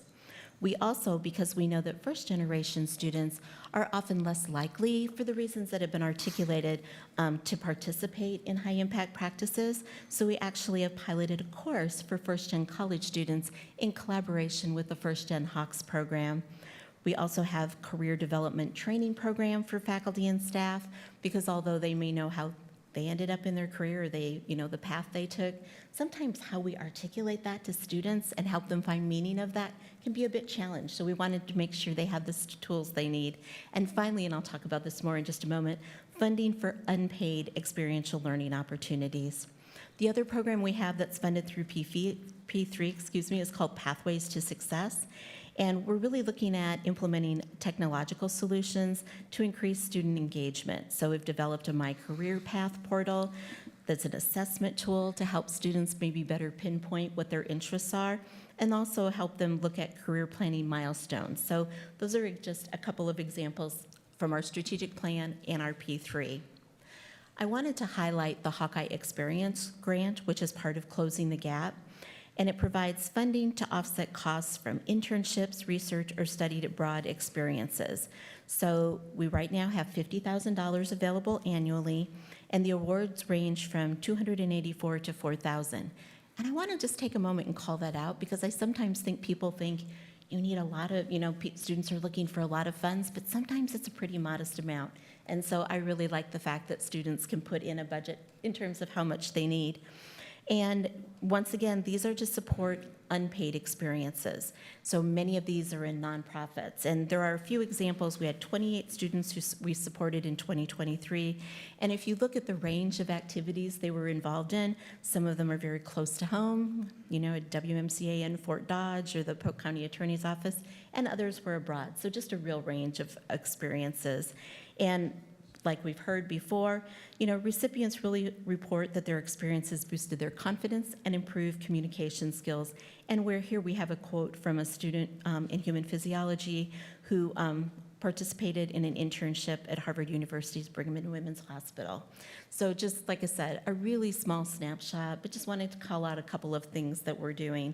And I would just note that we're working with the University of Iowa Center for Advancement on philanthropy to continue support for this activity. So just to sum it all up, not surprisingly, I think this has been articulated, high impact practices certainly make a huge difference for students. We see increased retention rates, graduation rates. Students obviously have gained skills that help prepare them for their future careers.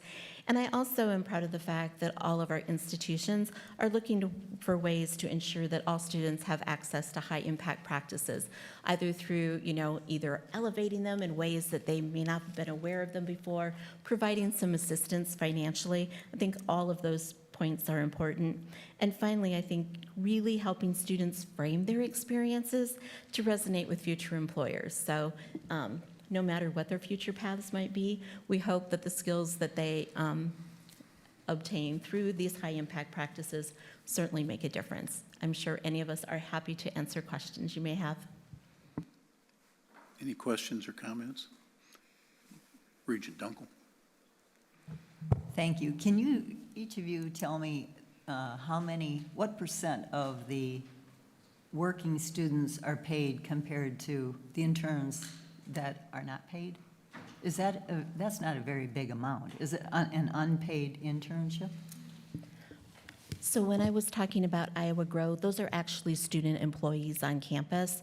So all of those are paid. So many of them, for example, Vice President Hansen has really developed Iowa Grow. Many of them work, in everything from Canvas to housing and dining, et cetera. When I was talking about unpaid experiences, that's different. I can speak to that a little bit. So the unpaid internships is certainly something that we're really exploring at Iowa State. It really depends on the major or the discipline. There are some where it's kind of the standard norm where the students are expected to do an internship and they're not paid. In other cases, they are being paid and it's for the same length of time that the other internships are. Our College of Liberal Arts and Sciences is one example where there's a fair number of unpaid internships, and the administrative team there has worked really hard to find ways to provide stipends for those students, similar to what Tanya mentioned, so they're able to participate because otherwise they might not be able to because of the cost. And we definitely have similar experiences. For example, in our College of Public Health, it's not unusual for small rural health departments not to have funding to help students with an internship. And that's where, through projects like the Closing the Gap, or frankly, internships that the college might have available could really play an important role. Because we want to make sure that not only students can have those experiences, but frankly, that, agencies in our state can benefit from that too. I totally agree with that. And I'd also say that you want that internship work to be valuable enough that it is worthy of pay at some point. Thank you. Any other questions or comments? Regent Barker. On the study abroad program, you mentioned the Iowa State program in St. John and Uganda, and what was the other one? Rome. In Rome, okay. I visited the St. John program for the second time, and I was disappointed to find that there were no students. And there's some work being done. There are a couple of federal grants that they're working on related to horticulture and beach restoration, but they were telling me that the demand seemed off for for study abroad programs, and your numbers showed a slight decline from 2019. But I wonder, are these programs that you have, are they available to University of Iowa or UNI students, or only to Iowa State? Sure, I'm happy to speak to that. Yeah, I would say that the program in the Virgin Islands is a little bit cyclical in that a lot of the work they do there is related to growing different crops. And so from a seasonality standpoint, it can be a little bit difficult to be fully staffed all the time with the students participating. It also depends on the coursework they're taking here at Iowa State and whether or not they've completed that and then are ready to do the internship. Right. There were students there a year ago, but not this year. Right. And I mean, that seasonality there, you can grow things in the Virgin Islands about any time. Right? Certainly, but the students would be taking the time that they'd be spending at the Virgin Islands. Horticulture is my academic home, so I wouldn't expect students as freshmen, potentially even as sophomores, to go do those internships until they've had some of that coursework under their belt, and then they would go. I think maybe what you're seeing could have been a lag from the COVID impact as well, as far as students maybe not having the right coursework before they would go to the Virgin Islands. I don't know for sure. Maybe. I don't know, but it was just, there were students a year ago, which was post-COVID, but yeah. Yeah. But are they available to students at the other universities or only to Iowa State students? Certainly, I think that we have a model in place already, particularly with our Rome facility, where although that's managed by the College of Design, it is used by other universities from around the world. So certainly the Virgin Islands would be a possibility. If there was interest from students at Iowa or UNI to be able to participate. You've been to the facility, you know it's a little bit limited in the size, so making sure that our students are able to participate and the necessary housing would be in place would be our priority. But certainly there would be an opportunity to explore what that would be. And as Frank shared, we do have region agreements already in place at a number of institutions around the world, so the framework's already in place to do that. Yeah. Well, it's a great program, and as you know, the opportunities for interesting horticulture are really good there. So, all right, thanks. Regent Bates. I really appreciate it's very interesting on the high impact. You talk about retention rates and graduation rates. Is there data, or if I missed it, about does that keep students in Iowa? I don't know about the piece that keeps students in Iowa, but to what Tanya mentioned, I would definitely say if our students do an internship experience in this state, we know that that often leads to longer-term employment opportunities. So I do think that that's a great opportunity. I do know that, with my work through the Business Education Alliance, we're looking at ways to find those internship opportunities for our students, mainly as a means to meet those workforce needs and to make that connection. The problem is, not necessarily a problem, the reality is students have ideas of where they want to go and what they want to do. And doing an internship in Ireland might be a little bit more expensive and more interesting than in Ames. Absolutely. And if I was, offered a job there, I might stay too. I get it. So thank you. Any other questions or comments? Okay, thank you. It was an interesting presentation. Great insight into the student experiences in those programs. Appreciate it. Is there any other business to come before the Academic Affairs Committee? Hearing none, this meeting is adjourned. Thank you.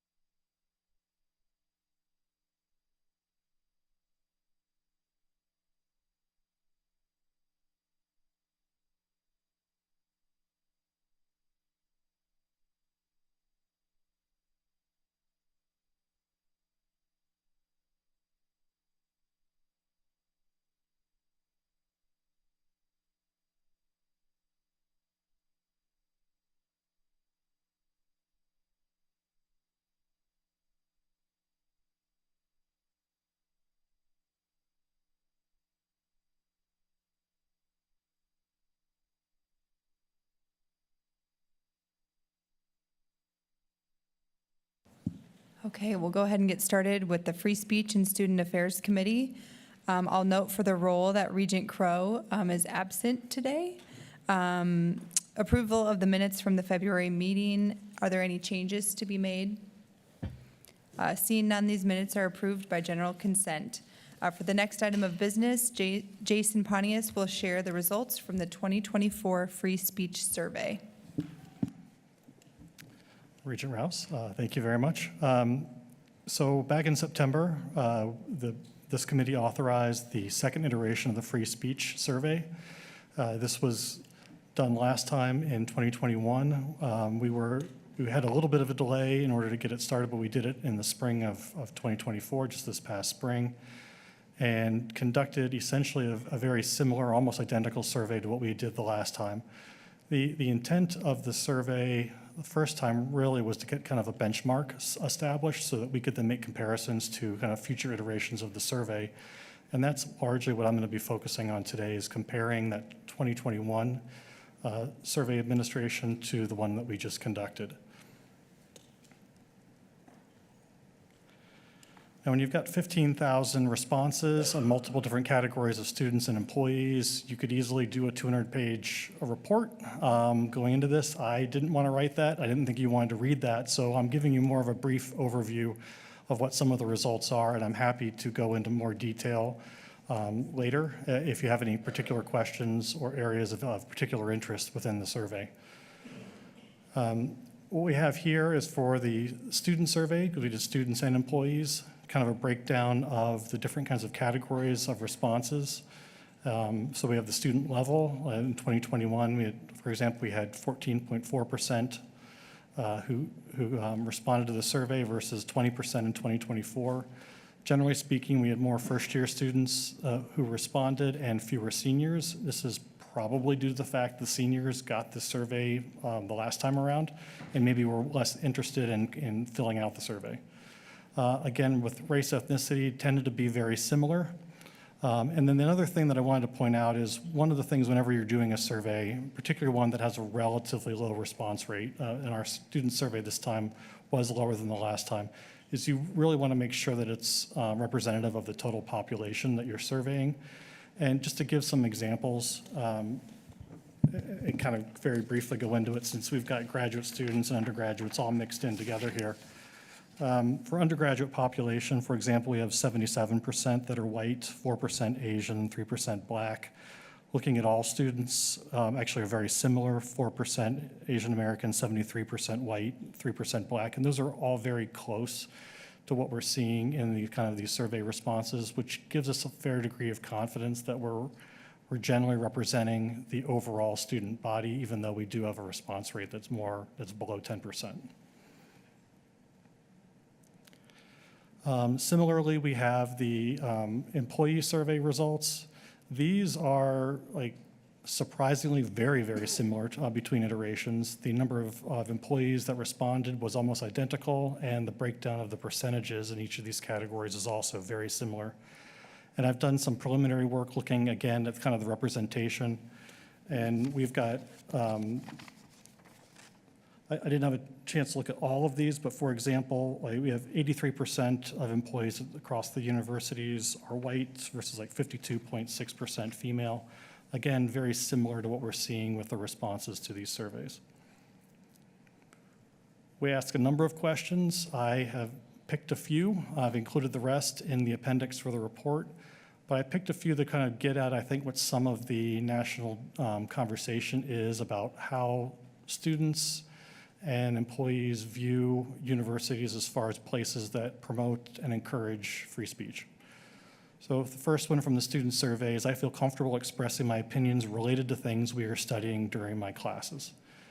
And in this case, we have 87% of the students agreeing, either strongly or somewhat agreeing, that is something that they feel comfortable expressing their opinions. And what's been a general theme of this iteration of the survey is an increase in the percent of folks that are saying that they agree or strongly disagree, or strongly or somewhat agree. Looking again at the student survey, the university provides an environment for the free and open expression of ideas, opinions, and beliefs. Like the last, we have about a 10 percentage point increase in students who are strongly or somewhat agreeing with that statement.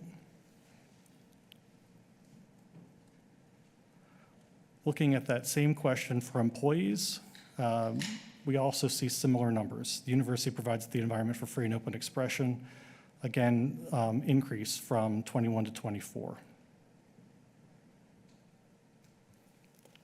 Back to the student survey, the university does not restrict speech on campus, even when it makes people feel uncomfortable.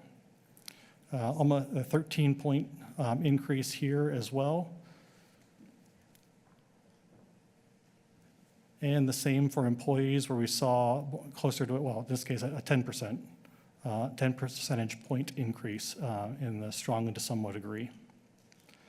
Now, the one thing I don't have a slide for, I think that was probably one of the few questions that actually went the other direction, was related to folks' self-perception of their interest or their ability to interact with folks that were different from themselves. I don't have a slide for this one, but it's in the report.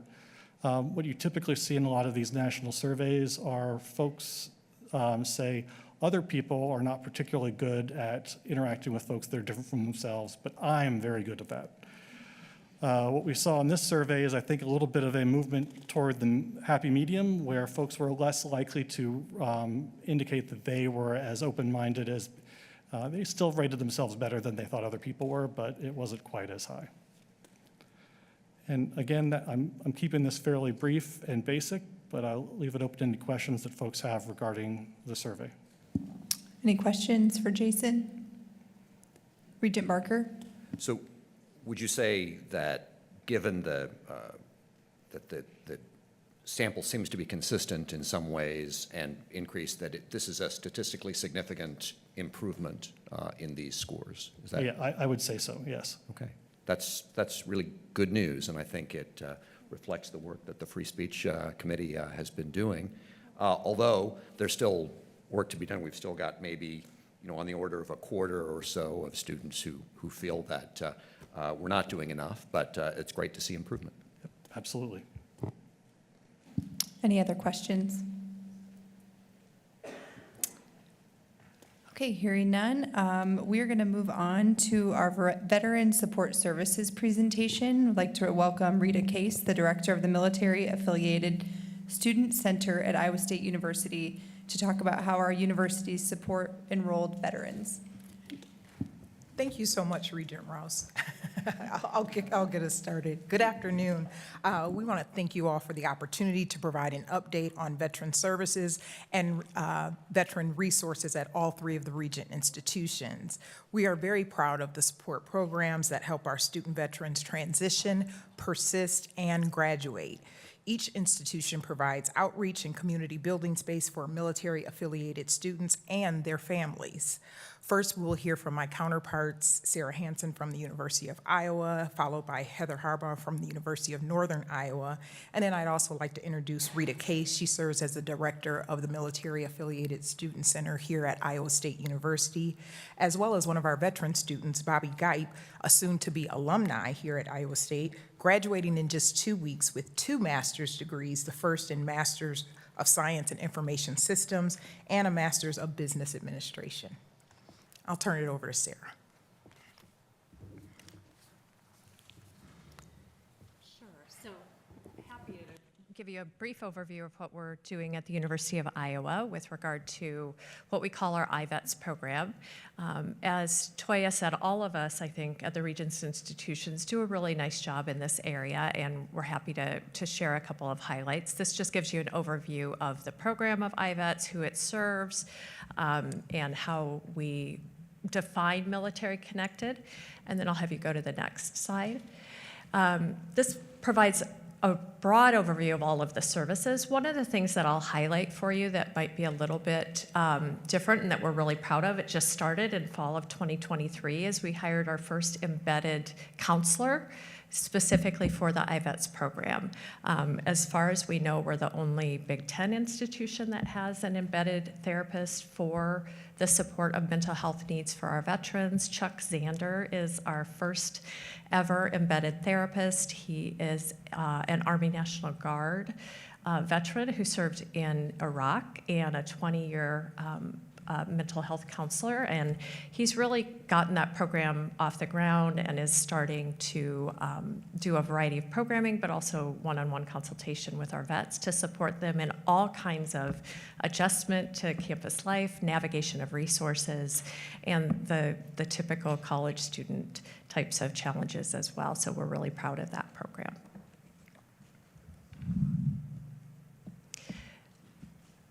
I think this is just our number in terms of the veterans services that we offer. So 620 current members.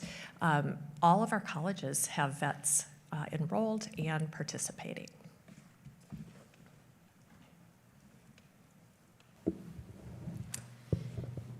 As for the University of Northern Iowa, you can see our numbers here, also pointing out that we've consistently received high rankings in our military-friendly status, just this year receiving our gold ranking.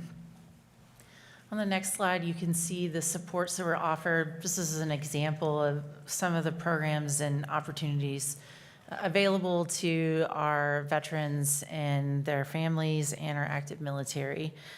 They range in kind of under categories of study spaces, community spaces for gathering, as well as building community connections both on and off campus, so working with our partners in the Cedar Valley, as well as providing mentoring and student organization space and support, which our student organization is very active, and then working with benefits navigation, which is a pretty consistent program probably in all three of our institutions. On the next slide, you can see we also do quite a bit with employer relations. Career services is also a part of the Division of Student Life, and so we work very closely with our MVSS program to provide direct connections to area employers. John Deere is a significant partner with us with their Veteran Career Center and recruiting department. Also, Target is a really active recruiter of veterans and military members. And then finally, on our last slide here, you can see just some of our programs and events and highlights of the center. One, I wanted to point out the Suicide Prevention and PTSD Awareness Conference. It was just held a few weeks ago. We had 250 participants, which was a huge growth from our previous year. And this actually was a partnership with our wellness services, working with our suicide prevention grant that we've received. We had, among the attendees in the past years, it's been either very heavily maybe mental health professionals or family members, maybe active or military or veterans. This year we had a wide variety of community providers, a large amount of mental health professionals because we did offer credit and continuing ed credit for these professionals, as well as many family members of veterans and active military. I like to see that addition. They were coming to see how they could support their family members, as well as active duty service members and veterans and organizations supporting them. So it's a great highlight in community partnership.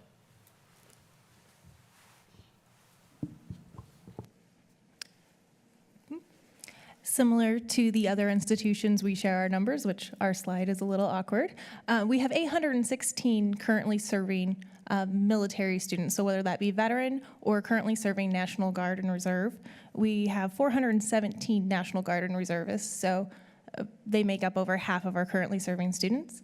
In total, we have 1,300 students using GI Bill benefits, and we have 257 ROTC cadets. So with the ROTC cadets, they sort of make the numbers interesting because they are also military dependents, and many of them are also currently serving. So roughly, I have 1,400 students that we are serving in the Military Affiliated Student Center. And we are also quite proud of our Best for Vets and Military Friendly ranking. We were ranked 28th for Best for Vets. So we were #1 for Iowa and 2nd overall in the Midwest, right behind Bowling Green State University. And we're also excited about our programs and events. And some numbers I wanted to bring up to you, because we were recently given a new space in the Memorial Union on the 5th floor as part of an expansion to the old hotel rooms.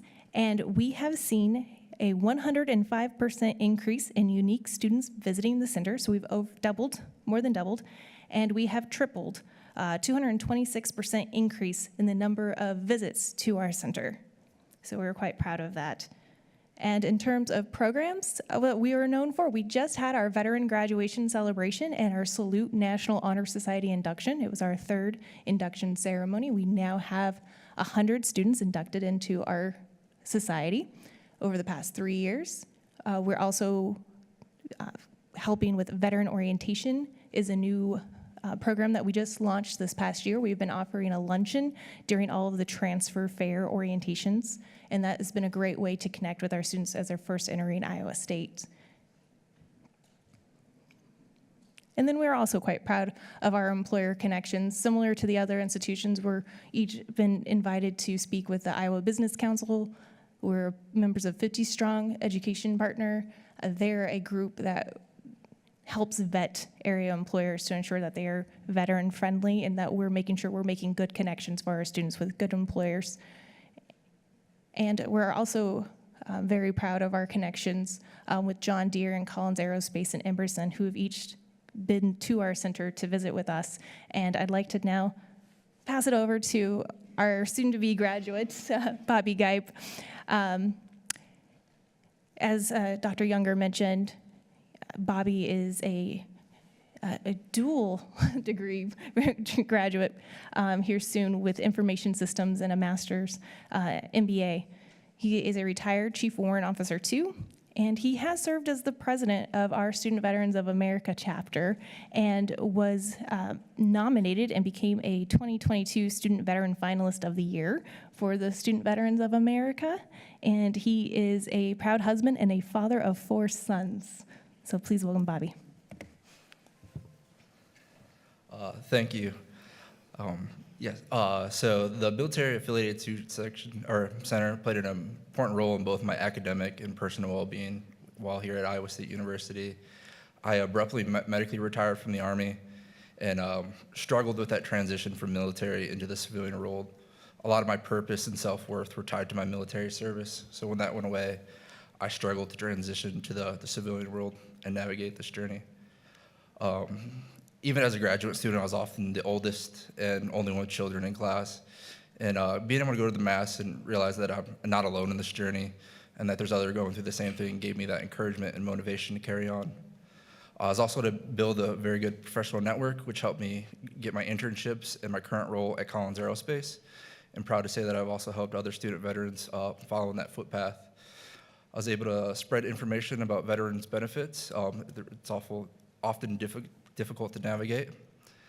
And then I was also able to travel to conferences around the nation and meet hundreds of other student veterans doing great things after their time in service, which also gave me a lot of encouragement. I got to meet with the Secretary of Education and help advocate for student veterans on a national level. So something I'm also very proud of. So I'll forever be proud of, or thankful for the people and services offered at the Mass, and I just encourage everyone to support the work they do on campus. Thank you. Thank you very much for that presentation, and also thank you for your service to our country. Yeah.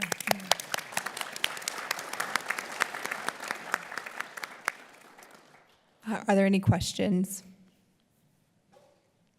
I had one question. Does the military, I'm not going to say the whole name, the center serve military spouses and dependents' children as well? Because that definitely, they come with a set of unique experiences as well.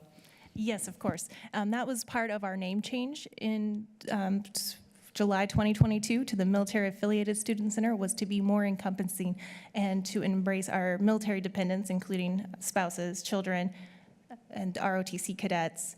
The name Veteran Center had a lot of limitations, and that some veterans didn't see themselves as veterans because they're still currently serving, or they didn't serve in combat, or they didn't serve 20 years, and so it just was too confusing. So yes, we were quite proud, and I do believe that is part of the reason for the increase in student visits and engagement with our center, is because we have expanded who it is available for and changing our name. That's great to hear, because yeah, like I said, they definitely come with this set of unique experiences and life journey along the way. So are there any other questions? Regent Bates? I just have a comment. I'd like to commend all the universities for having these programs and setting it up for these young people, older people, and I bet your family's proud of you too. Thank you. Is there any other business to come before the committee today? Hearing none, the meeting of the Free Speech and Student Affairs Committee is adjourned.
The meeting of the Iowa Board of Regents for April 24th, 2024 will come to order.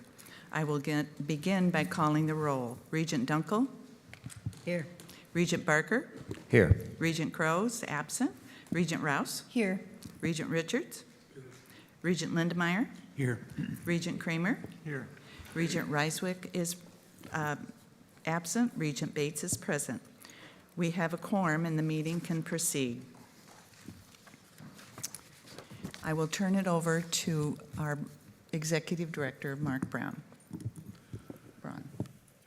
The Board of Regents will now accept nominations for the office of President of the Board for a term to commence May 1, 2024 and expire April 30th, 2026.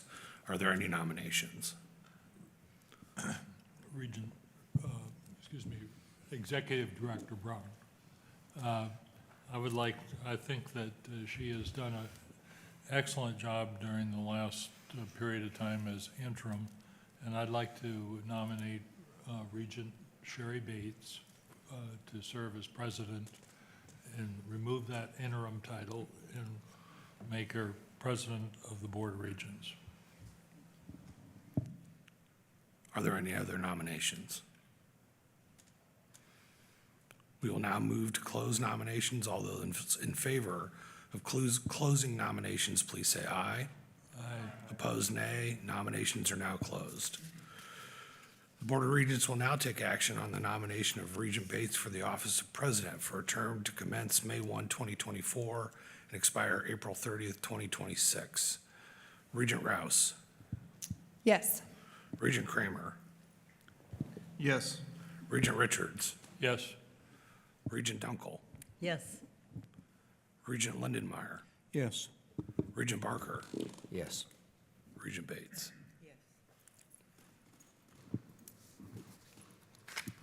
Congratulations. Thank you. Thank you, Mike. Thank you, everybody.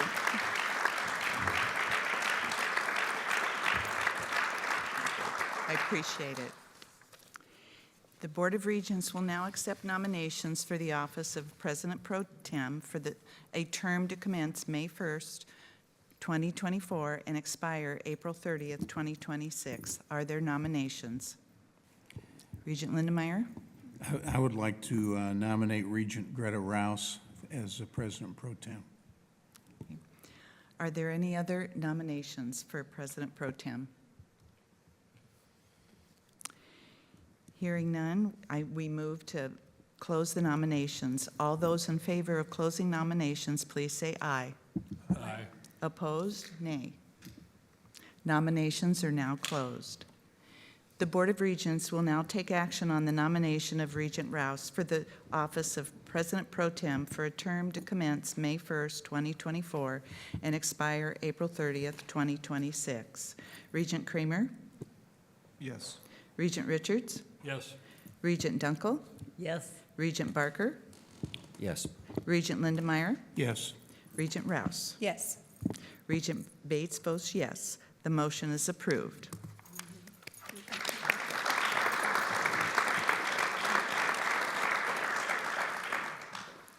Okay. Let me now recognize Brad Berg from the Board Office for a report on the result of today's first bond bid.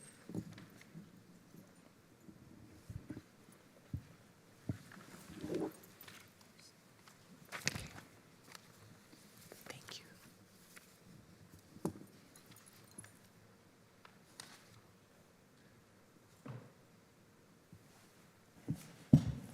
Thank you, President Bates. This morning, we received bids on behalf of the University of Iowa for 2 bond issues.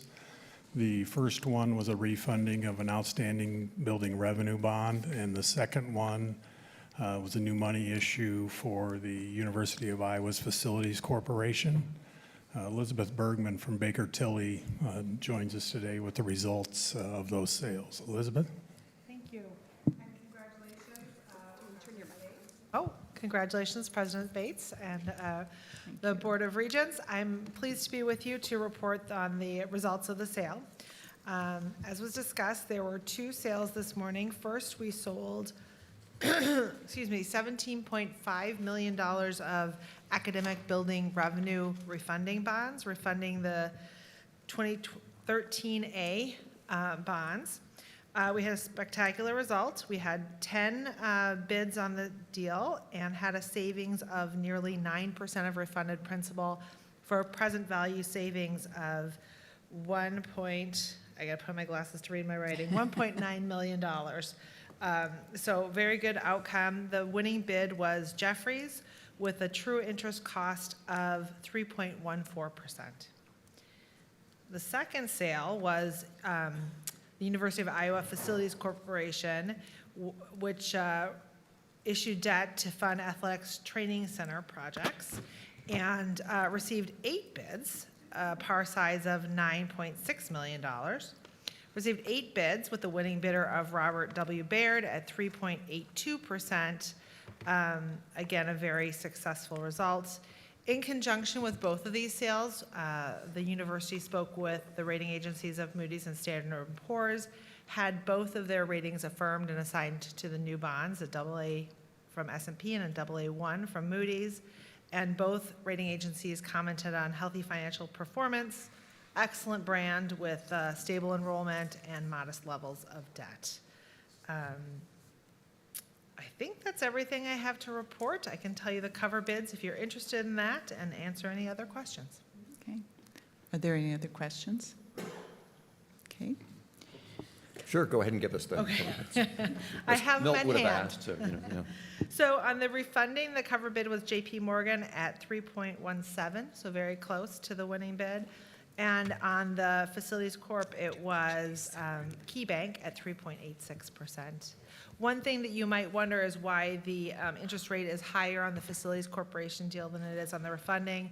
And there's 2 things, predominantly the fact that the refunding is breaking off a last piece of a bond issue from before, so it's got a shorter life. And then also the Facilities Corp are not tax exempt in the state of Iowa, but the academic building revenue bonds are. Any other questions? A motion and a second are required to approve a resolution authorizing and providing the issuance and securing the payment of $17,515,000 academic building revenue refunding bonds, Series SUI 2024, for the purpose of currently refunding the $30,100,000 academic building refund bonds, Series SUI 2013A, and paying costs of issuance. Is there a motion? I'd make that motion. Regent Kramer made a motion. Is there a second? I'll second. Regent Dunkel seconded. Any discussion? We'll take a roll call. Regent Kramer? Yes. Regent Dunkel? Yes. Regent Richards? Yes. Regent Lindemeyer? Yes. Regent Barker? Yes. Regent Rouse? Yes.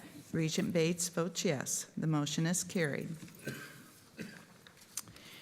A motion and second are required to approve a resolution authorizing and providing the issuance of $19,615,000 for the University of Iowa Facilities Corporation Revenue Bonds, Series 2024, for the purpose of financing a portion of the costs of constructing and equipping a gymnastic spirit squad facility and a wrestling training facility, and paying for the costs of issuance, providing for the payment thereof, and directing the University of Iowa Facilities Corporation as issuer to issue said bonds. Is there a motion? So moved. Regent Kramer moved. Is there a second? Second. Regent Richards, he's done that to me in the past. Is there any discussion? We'll take a roll call vote. Regent Kramer? Yes. Regent Dunkel? Yes. Regent Richards? Yes. Regent Lindemeyer? Yes. Regent Barker? Yes. Regent Rouse? Yes. Regent Bates votes yes. Motion carried. Thank you. Thank you. Thank you. Congratulations.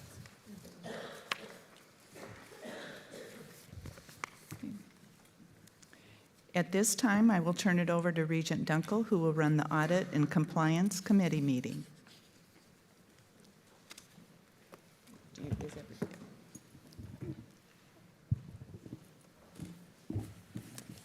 Thank you. I'll call the Audit and Compliance Committee meeting together. The first item is the minutes of the February 28th, 2024 Audit and Compliance Committee meeting. Are there any questions or corrections? You have them in your board books. Okay, then the committee will approve the minutes by general consent.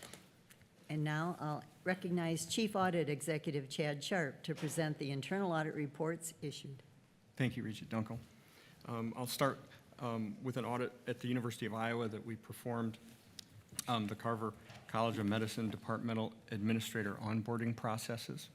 The College of Medicine has 26 departments. 19 of those have clinic operations, and each of those departments have an administrator who reports to a departmental executive officer. And the administrators have several areas of responsibility that include financial oversight of the department, including gifts and grant funds, human resources and IT functions, as well as the clinical operations and associated revenue cycle for those departments that do have a clinic. And currently, there is no formal onboarding or initial training program for these administrator positions, and that has resulted in inconsistent job expectations, core competencies, and area of responsibility between the administrators across the house. So we recommended that management implement an onboarding and training program that covers those key areas of responsibilities for the administrator positions, and then provide an overview of the key resources and reporting tools that are available to them that are needed to perform their job duties. At Iowa State, we completed an audit of the Department of Chemistry, and Department of Chemistry is in the College of Liberal Arts and Sciences, and they have over 300 active students and 4 fee-for-service units. And they also manage a number of local IT systems at the department level without involvement from central ITS. So that means that ITS does not have access to all their server rooms, and that the central IT controls are not consistently implemented across those departmental IT resources. So we recommended management have central IT involved in managing these department resources, and to ensure that those central IT practices like monthly backups, vulnerability scanning, and monthly patching are implemented consistently across these departmental resources. We also recommended that they ensure users of the Gaussian system have been appropriately approved and have a signed confidentiality statement, which is required by the vendor. Gaussian is a system used in research by the faculty members within chemistry. That they retrieve master keys from individuals that no longer need them, and then going forward, retrieve those at the time of employee separation and transfer, ensure that research-funded travel is included in research budgets that are approved by the funding agencies, and that international travel in general, regardless of funding source, is properly registered with the Office of Risk Management before the dates of travel. We recommended that they lock the machine shop when not in use to mitigate the risk of untrained and unsupervised individuals operating machinery, that they modify the safety coordinator job duties to include monitoring all safety training centrally at the department level as opposed to lab by lab, and that they centrally track attendance at an annual faculty workshop that's required by the Office of the Provost and follow up with faculty that are not able to attend.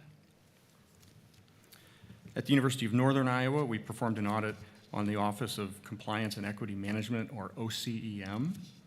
OCEM is responsible for monitoring compliance in several areas in coordination with various departments on campus, as well as maintaining a number of university policies. OCEM manages 3 systems that are used across the institution, including the university's case management system, Maxient. And they have 4 employees, which includes a director and an assistant director. And we recommended that management evaluate the governance and reporting structure and establish clear expectations for OCEM's oversight, compliance oversight, and process involvement responsibilities, and interaction and collaboration with other units for things like information sharing. We recommended they implement an annual review of their policies to ensure that they remain current, that they have central IT involved in managing the 3 systems that they currently manage to ensure central IT procedures are implemented consistently for things like access control, so provisioning and deprovisioning user accounts, standards of use of those systems, and then regular contract and vendor control reviews. We also recommended they work with university leadership to establish budgeting and financial management processes that are consistent with university policy, including resolving deficits at the time the deficit occurs as opposed to the end of the fiscal year. That they establish key performance indicators and begin monitoring those metrics and using them to manage and improve departmental operations, as well as reporting out to university leadership on a regular basis. That they revise job descriptions and establish appropriate succession planning to ensure department operations can continue in the absence of key individuals. So that will involve cross-training staff within the office and ensuring that they have the appropriate access to the information they need to continue operations in the absence of key individuals. And finally, to eliminate the use of paper records where possible and use Maxient as the official repository for case management documentation. And then there are 2 follow-ups that are currently in your materials that show as more than 6 months past due, 6 months or more, and they're coded red, that have been closed after the docket materials were submitted. And one is from the University of Iowa, the Department of CT Surgery. The other one is recruiting and hiring at Iowa State. And so I'll pause there and ask if there are any questions on the reports. Just on the Office of Compliance and Equity Management, what is equity management? What is compliance? I understand. I don't know what equity management is. I don't have an answer for that right now. Okay. I don't think that's something that we looked at in detail, but I will certainly get back to you. This audit received some press attention because there were a number of negative things in it, including risk of non-compliance, which would seem to be the main goal of the office. And I wonder, does it have anything to do with the office not focusing entirely on compliance? I note that people in the office were doing trainings and a number of other things that advertise as going beyond compliance, the vendors for these training materials. So I just wonder if that is maybe part of the issue here, that there's distraction from the primary goal of that organization. I don't know if that's the case. I think, we found a number of areas where they can make process improvements. I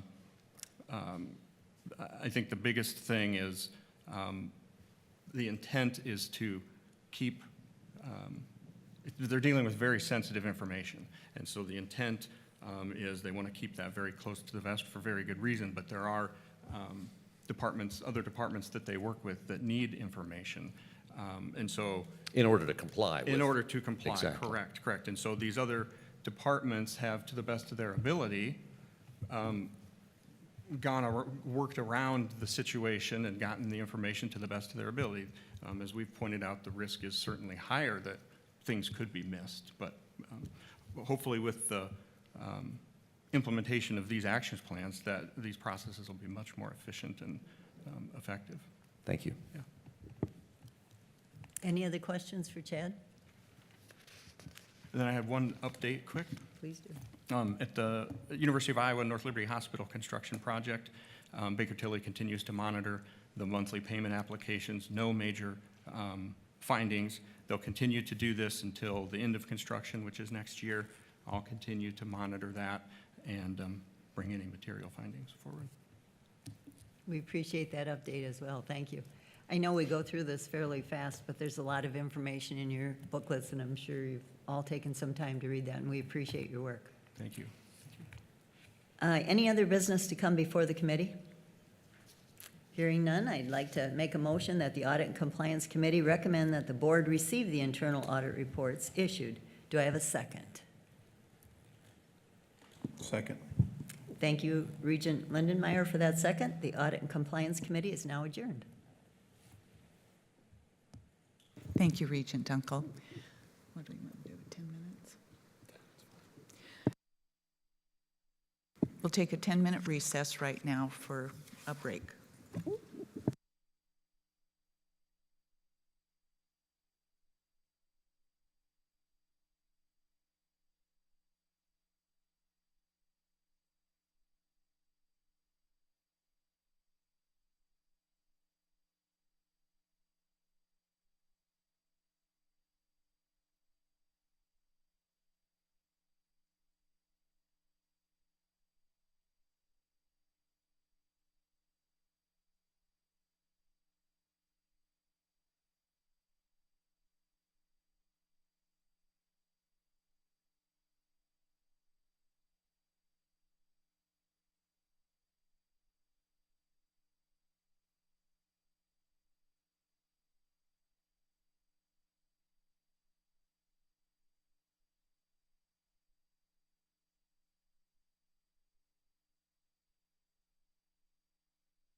Yes, I did.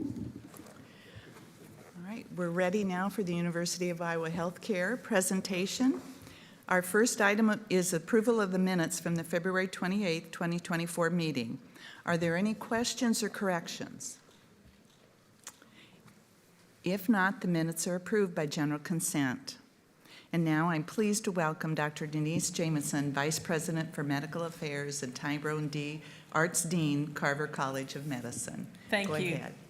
Good afternoon. I'm pleased to be here today with Mr. Brad Hawes, our CEO, and Mr. Mark Hendricks, our Chief Financial Officer. Next slide.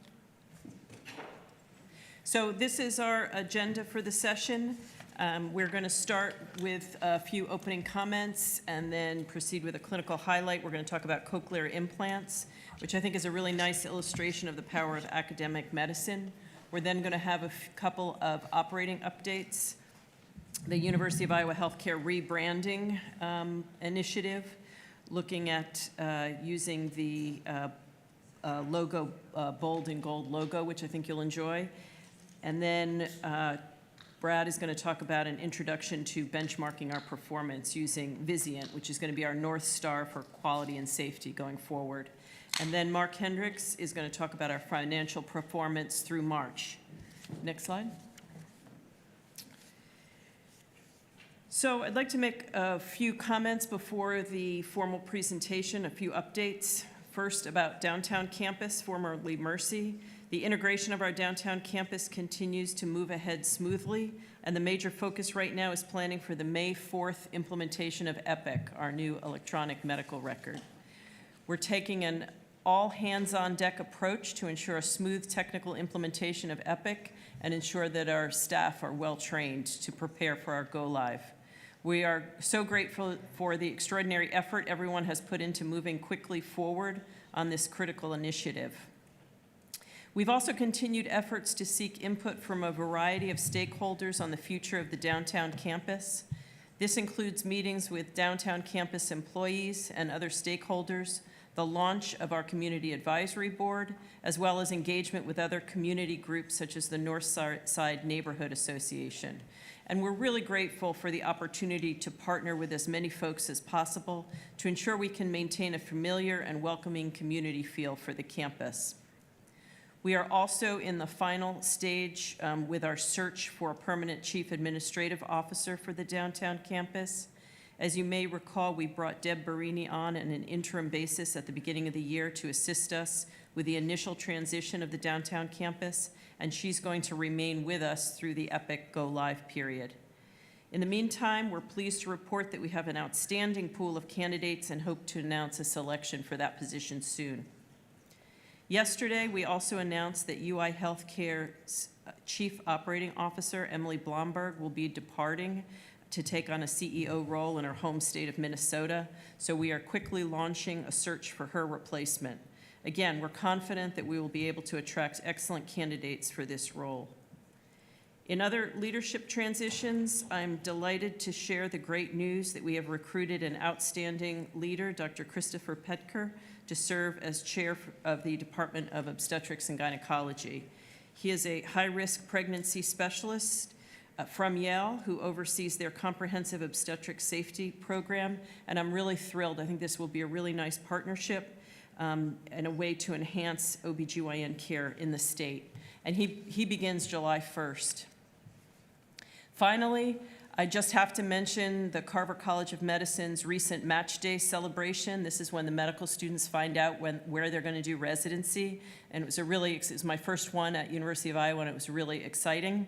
This year, 141 medical students will graduate from our college. 30% will train in Iowa. 44% are entering primary care training. That includes internal medicine, family medicine, pediatrics, and OBGYN. And we are very proud of our graduates, and I'm sure the board joins us in congratulating all their hard work and success. So let's move on to our presentation. Next slide. So I'm going to talk about a success story, a decades-long story about cochlear implants, which can dramatically improve communication and quality of life for people suffering with hearing loss. Hearing loss may occur at birth or later in life. It can progress over time, and it affects almost a quarter of all Americans ages 12 and older.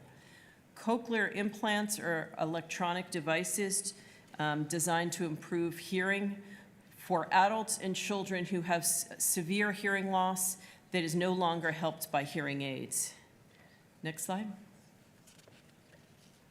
So you may ask, what's the difference between a hearing aid and cochlear implant?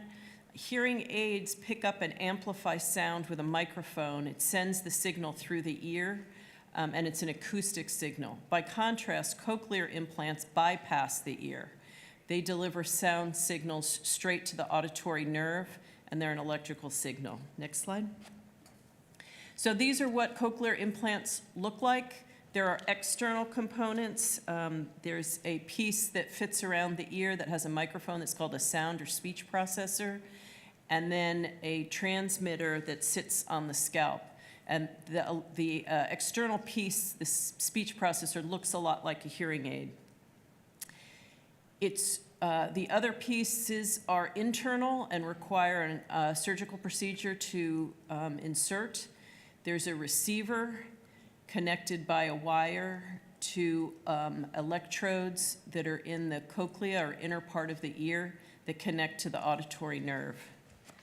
Next slide. So these cochlear implants, again, are for patients who have severe hearing loss due to inner ear damage. It requires implant surgery. They get a cochlear implant. There's that sound processor that fits behind the ear. The processor, through a microphone, captures the sound signals and sends the signals to a receiver.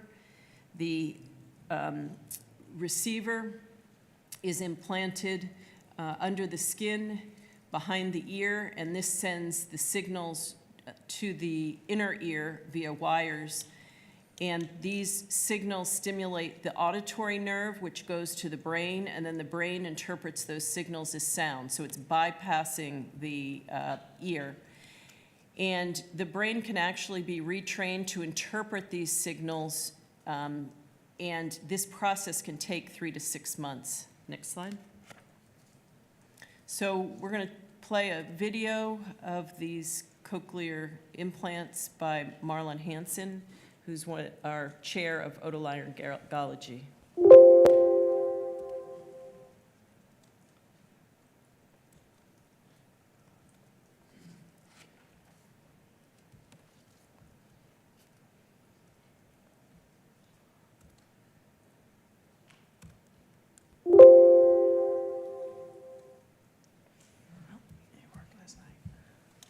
Okay, we're going to have to stop doing these videos because they never work.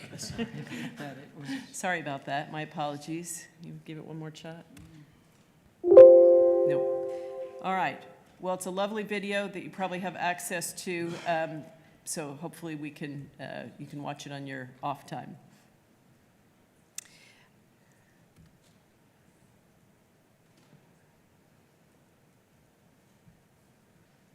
I'm going to try one more thing.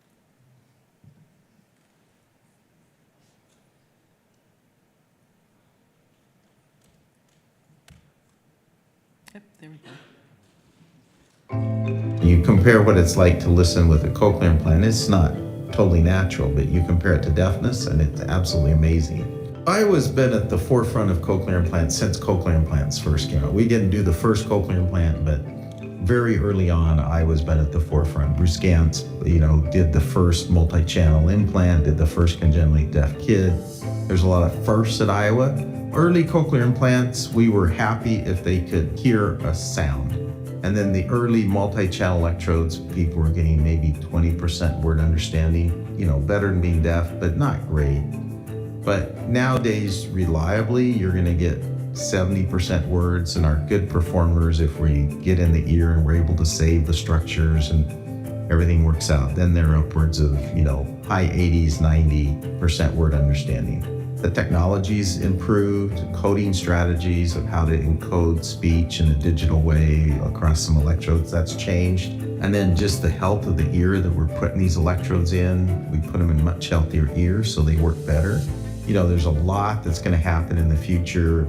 Originally, it was just a profoundly deaf ear. Now we go into healthy ears. We combine the electrical stimulation with the implant with their natural acoustic hearing. That makes a huge difference, not only for hearing electrically, but especially for like listening to music or listening to background noises, how rapidly the brain can process sound, how well it processes speech sounds. All of that is enhanced by preserving the natural low frequency hearing, and the University of Iowa has been one of the major forces in the world behind that sort of development. Even now, like most technology, a lot of the technology, the new electrodes, drug-eluting, we're one of the first centers in the world that usually get our hands on this stuff, and we're usually involved in the trials. It's a privilege, it's a blessing to be able to help these people and to be a small part of it. I think it's hard for us to see what life was like without hearing, but it's really hard. And then to be able to go to work, go to school, listening to music, or interact with your family around the dinner table, it's life-changing.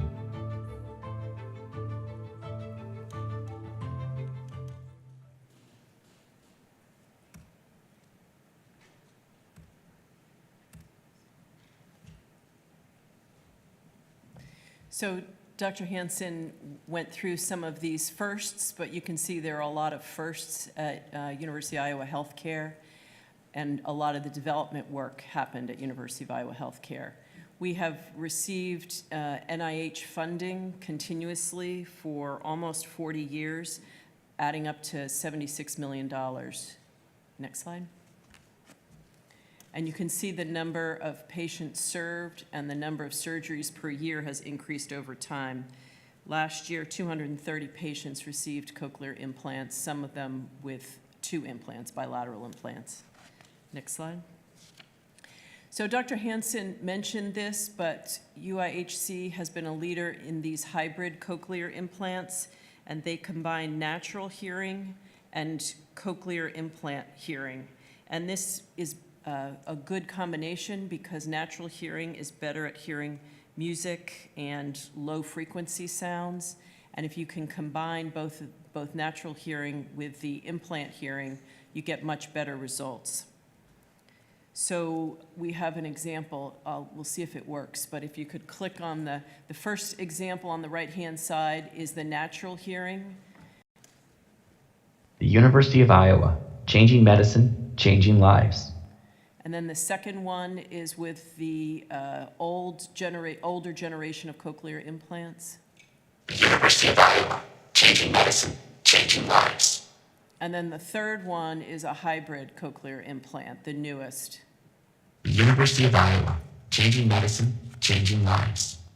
So you can see the hybrid really provides a lot better results than the older generation of cochlear implants. Next slide. In addition to the cochlear implants themselves, the program has fueled a lot of collaboration and advances in different areas. And just to give you one example, the psychology department was one of the first to show that severe hearing loss is a major risk factor for depression. And so being able to treat hearing loss and depression concurrently are really important. On the right side, you'll see the School of Music. Interestingly, a faculty member studied how people with cochlear implants hear music, which is important as well. Next slide. You can see that our patients come from across Iowa to receive implants. They also come from many other states. Next slide. So there are new things, new frontiers in cochlear implant research, and one of the things that University of Iowa Healthcare is working on is personalized implants. So I said being able to adjust the implant so that as the person loses more of their natural hearing, it can be adjusted so that it blends more of the cochlear implant hearing. Next slide. And this is a fun story about an early on patient.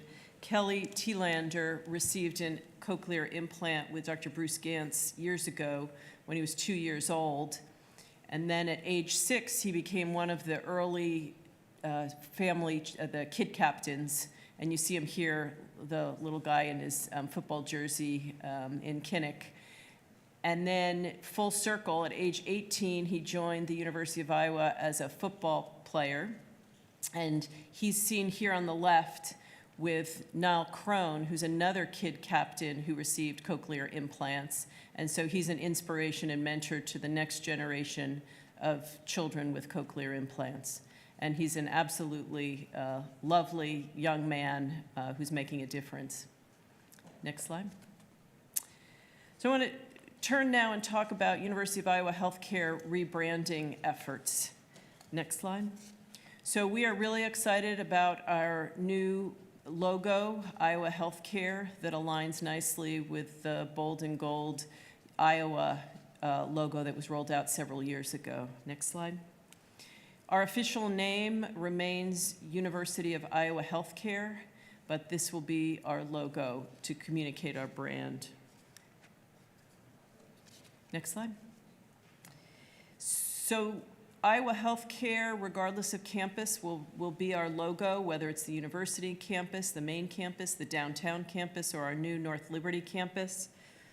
We feel that it's important to have a unified and consistent look and feel so that no matter where patients come from to receive care, they know that they're receiving the same quality of care across our health system. Next slide.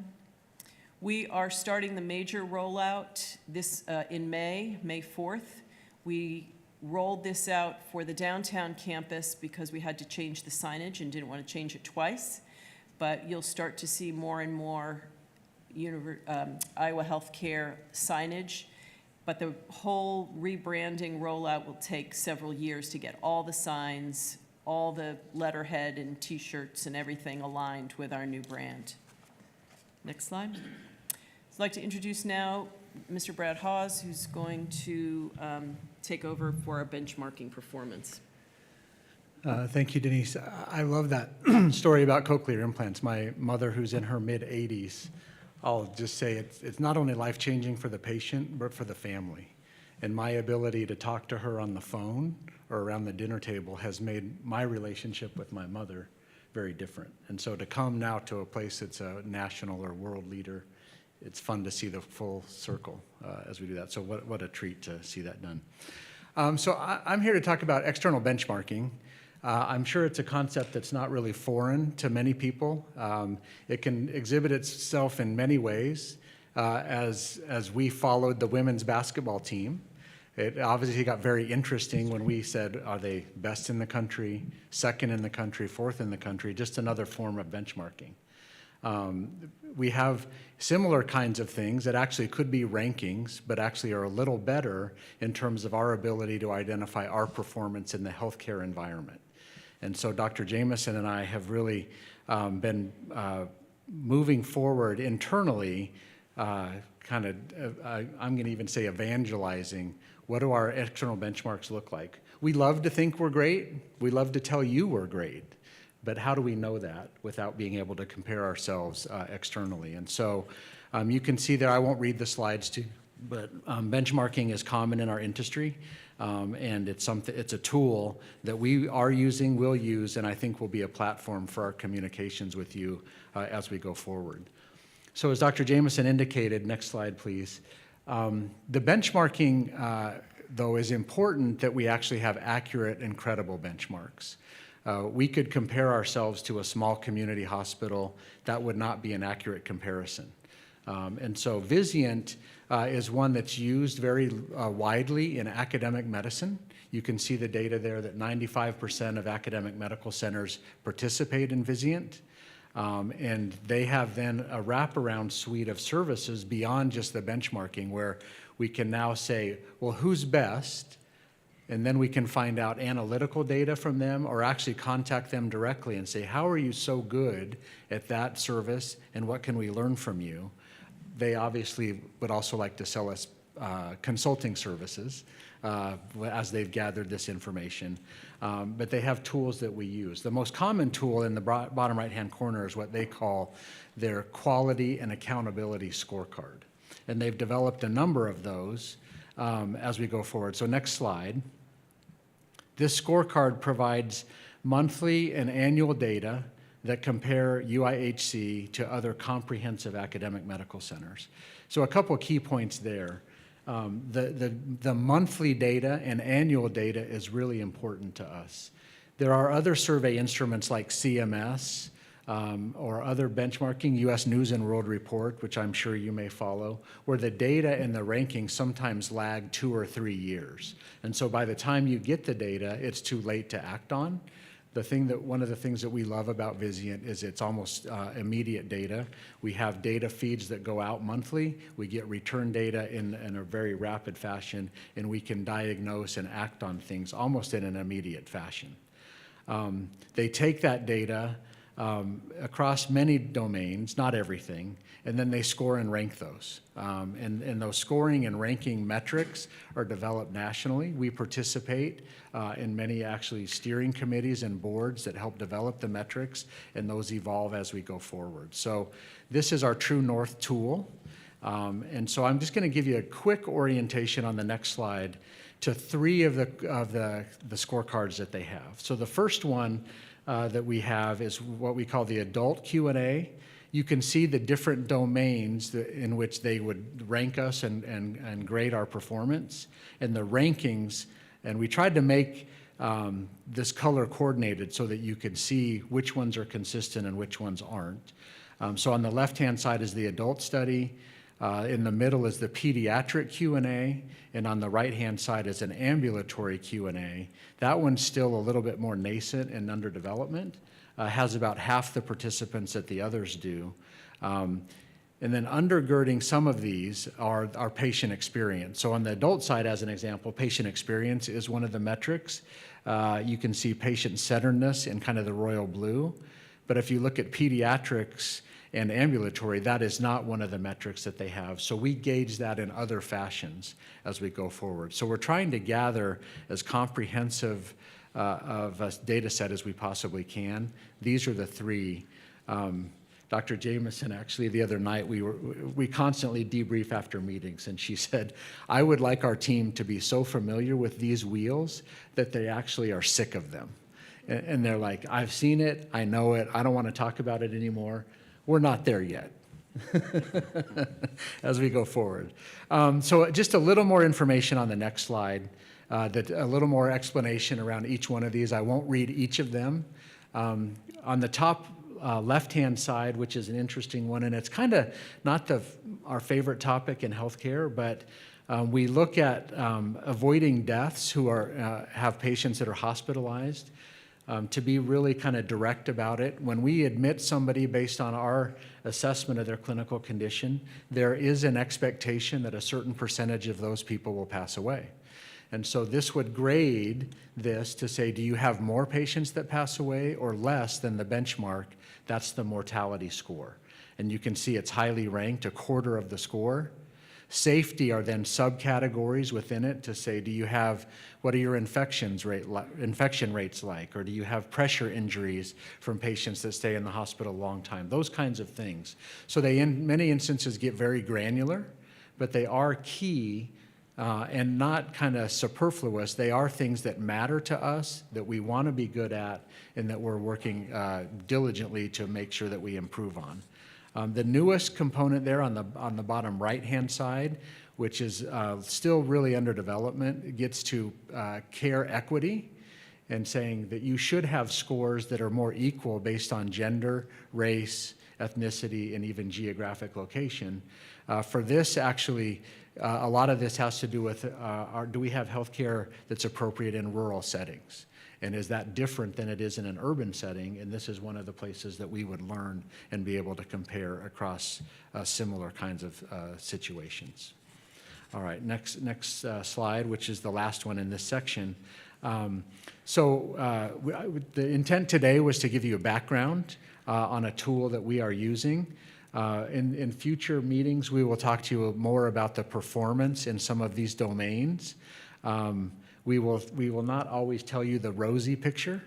It would be easier if that's all we did. We'll tell you both, I think, good and bad, and then we'll tell you about our progress against these. And these evolve.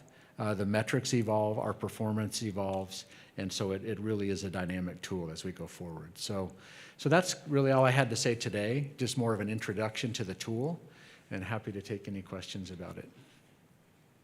Are there any questions? Regent Dunkel?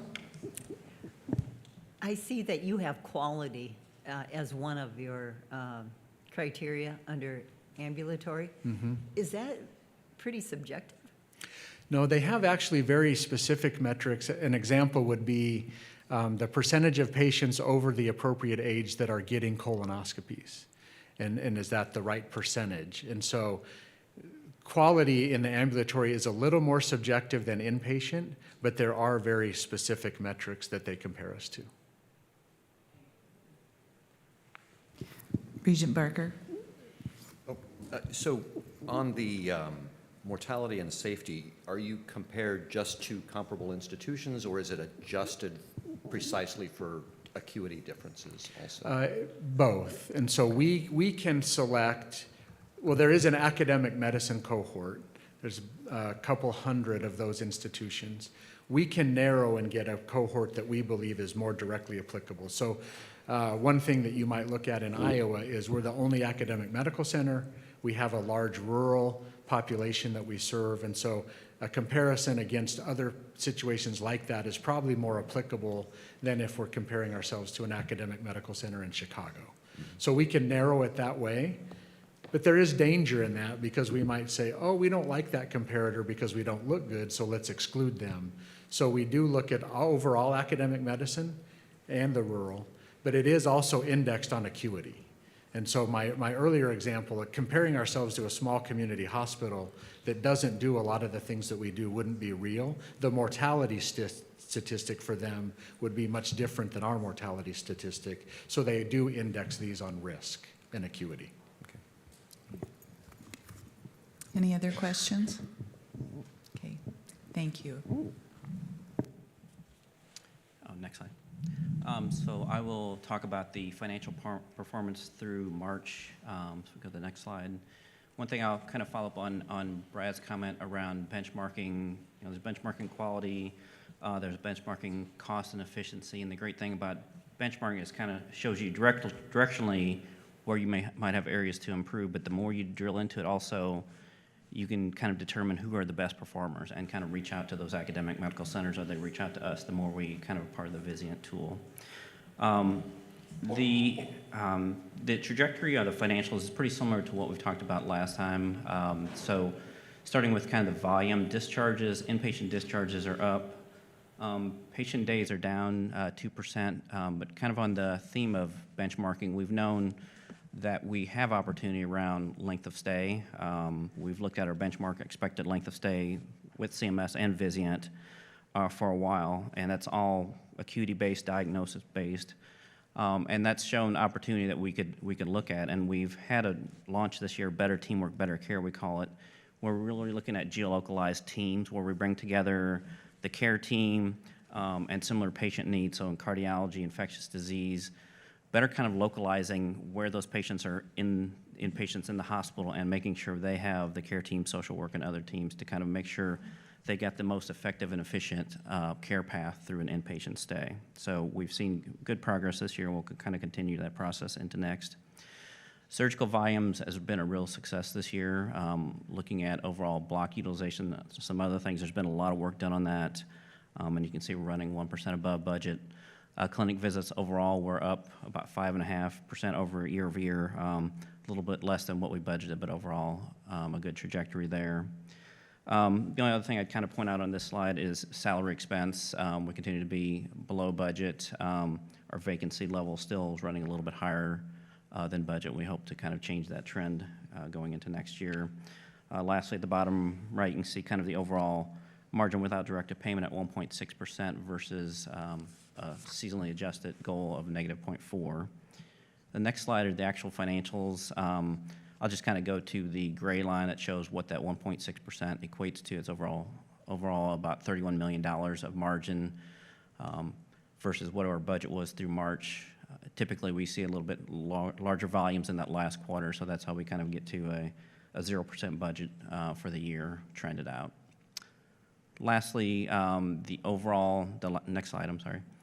The overall trajectory, the key metrics, the Moody's medians, these are at this point about to be updated, so the updated one should come out soon. So at this point, when we look at those are basically reportings from 12 to 18 months ago. So they're, at this point in time, they get a little bit outdated, so it'll be interesting at next board meeting what we see that trajectory being. From our performance versus what we reported at last board meeting, operating margin with directed payments about the same, days cash very similar, debt to cap very similar. The internal or national data I've seen is I think that Moody's median margin is going to trend up a little bit. I'm not sure about days cash and debt to cap, but hopefully we'll have that updated data to have the overall benchmark comparison next year that I think is going to be a little meaningful because we're kind of at the end of that cycle where it's getting kind of stale because it only gets updated so often. So happy to answer any questions. There any questions for the team? Regent Barker? You mentioned vacancy, but I don't think I see that number on my slides. Yeah, we don't have the vacancy percent on here, but it's running about 5.5%. Okay. Vacancy rate. Yep. And that's compared to that, you said that's up a little bit, or? Yeah, last year I think it was around 4.5 or so. Okay, and is that good news or bad? I mean, because I know sometimes you're running too tight, but. Yeah, so we would want, I mean, there's going to be normal vacancy anytime you look at a budget. You're budgeting fully staffed, and you're always going to have some vacancy level. But to me, a more normalized level is in the 3.5 to 4% range. So it's running higher than what we'd want. Okay. And, The bad side of that, Regent Barker, is we are backfilling where we have vacancy. We're using temporary or agency staff, which are much more expensive. Yeah. Yes. And so if we were not able to find the agency staff, then we would have to close beds and limit surgeries, which we already are turning people away on a daily basis. So many people would say vacancy is good because you're saving money. But the reality is to keep the workforce that we need, it's much more expensive. Yeah, definitely. And these numbers look really good, right? Yes. Am I reading that right? yes. And, you know, And it's also kind of, I think you have to always keep in context some areas of our plan are very old. So there is the directed payments, again, are really looking at basically our investing in capital needs and facilities because we have a lot of semi-private rooms. We have quite a bit of capital needs. So I think you have to kind of look at what is the demand for capital and cash over the next 5 to 6 years and keep that in context as you look at that. I feel like over several meetings, we get good numbers, and then there are cautions that, but it's going to be worse next time, and then it's always better the next time we're good. I don't hear those cautions this time. Are you feeling confident? Or? Yeah, I would say the biggest caution and concern I have is kind of where this agency trend changes, because that level of agency, it's like the second or third highest we've seen in this month of March. So elements like that I think are still a concern. We always have the challenge of reimbursement rates not rising as fast as inflation. So the efficiency gains, we got to length of stay, we got to keep improving those things. As long as we're keeping those things on track, I think that we can continue to be performing well. Great, thank you. Any other questions? I have a question about the cochlear implant. Is that covered by insurance or Medicare? It is, yes. That's what I had hoped, since it's such a severe problem to take care of. Thank you. If there's no other questions, I'd like to thank you all for your report very much. Is there any other business to come before the committee? Hearing none, the committee will receive the UIHC presentation. Thank you very much.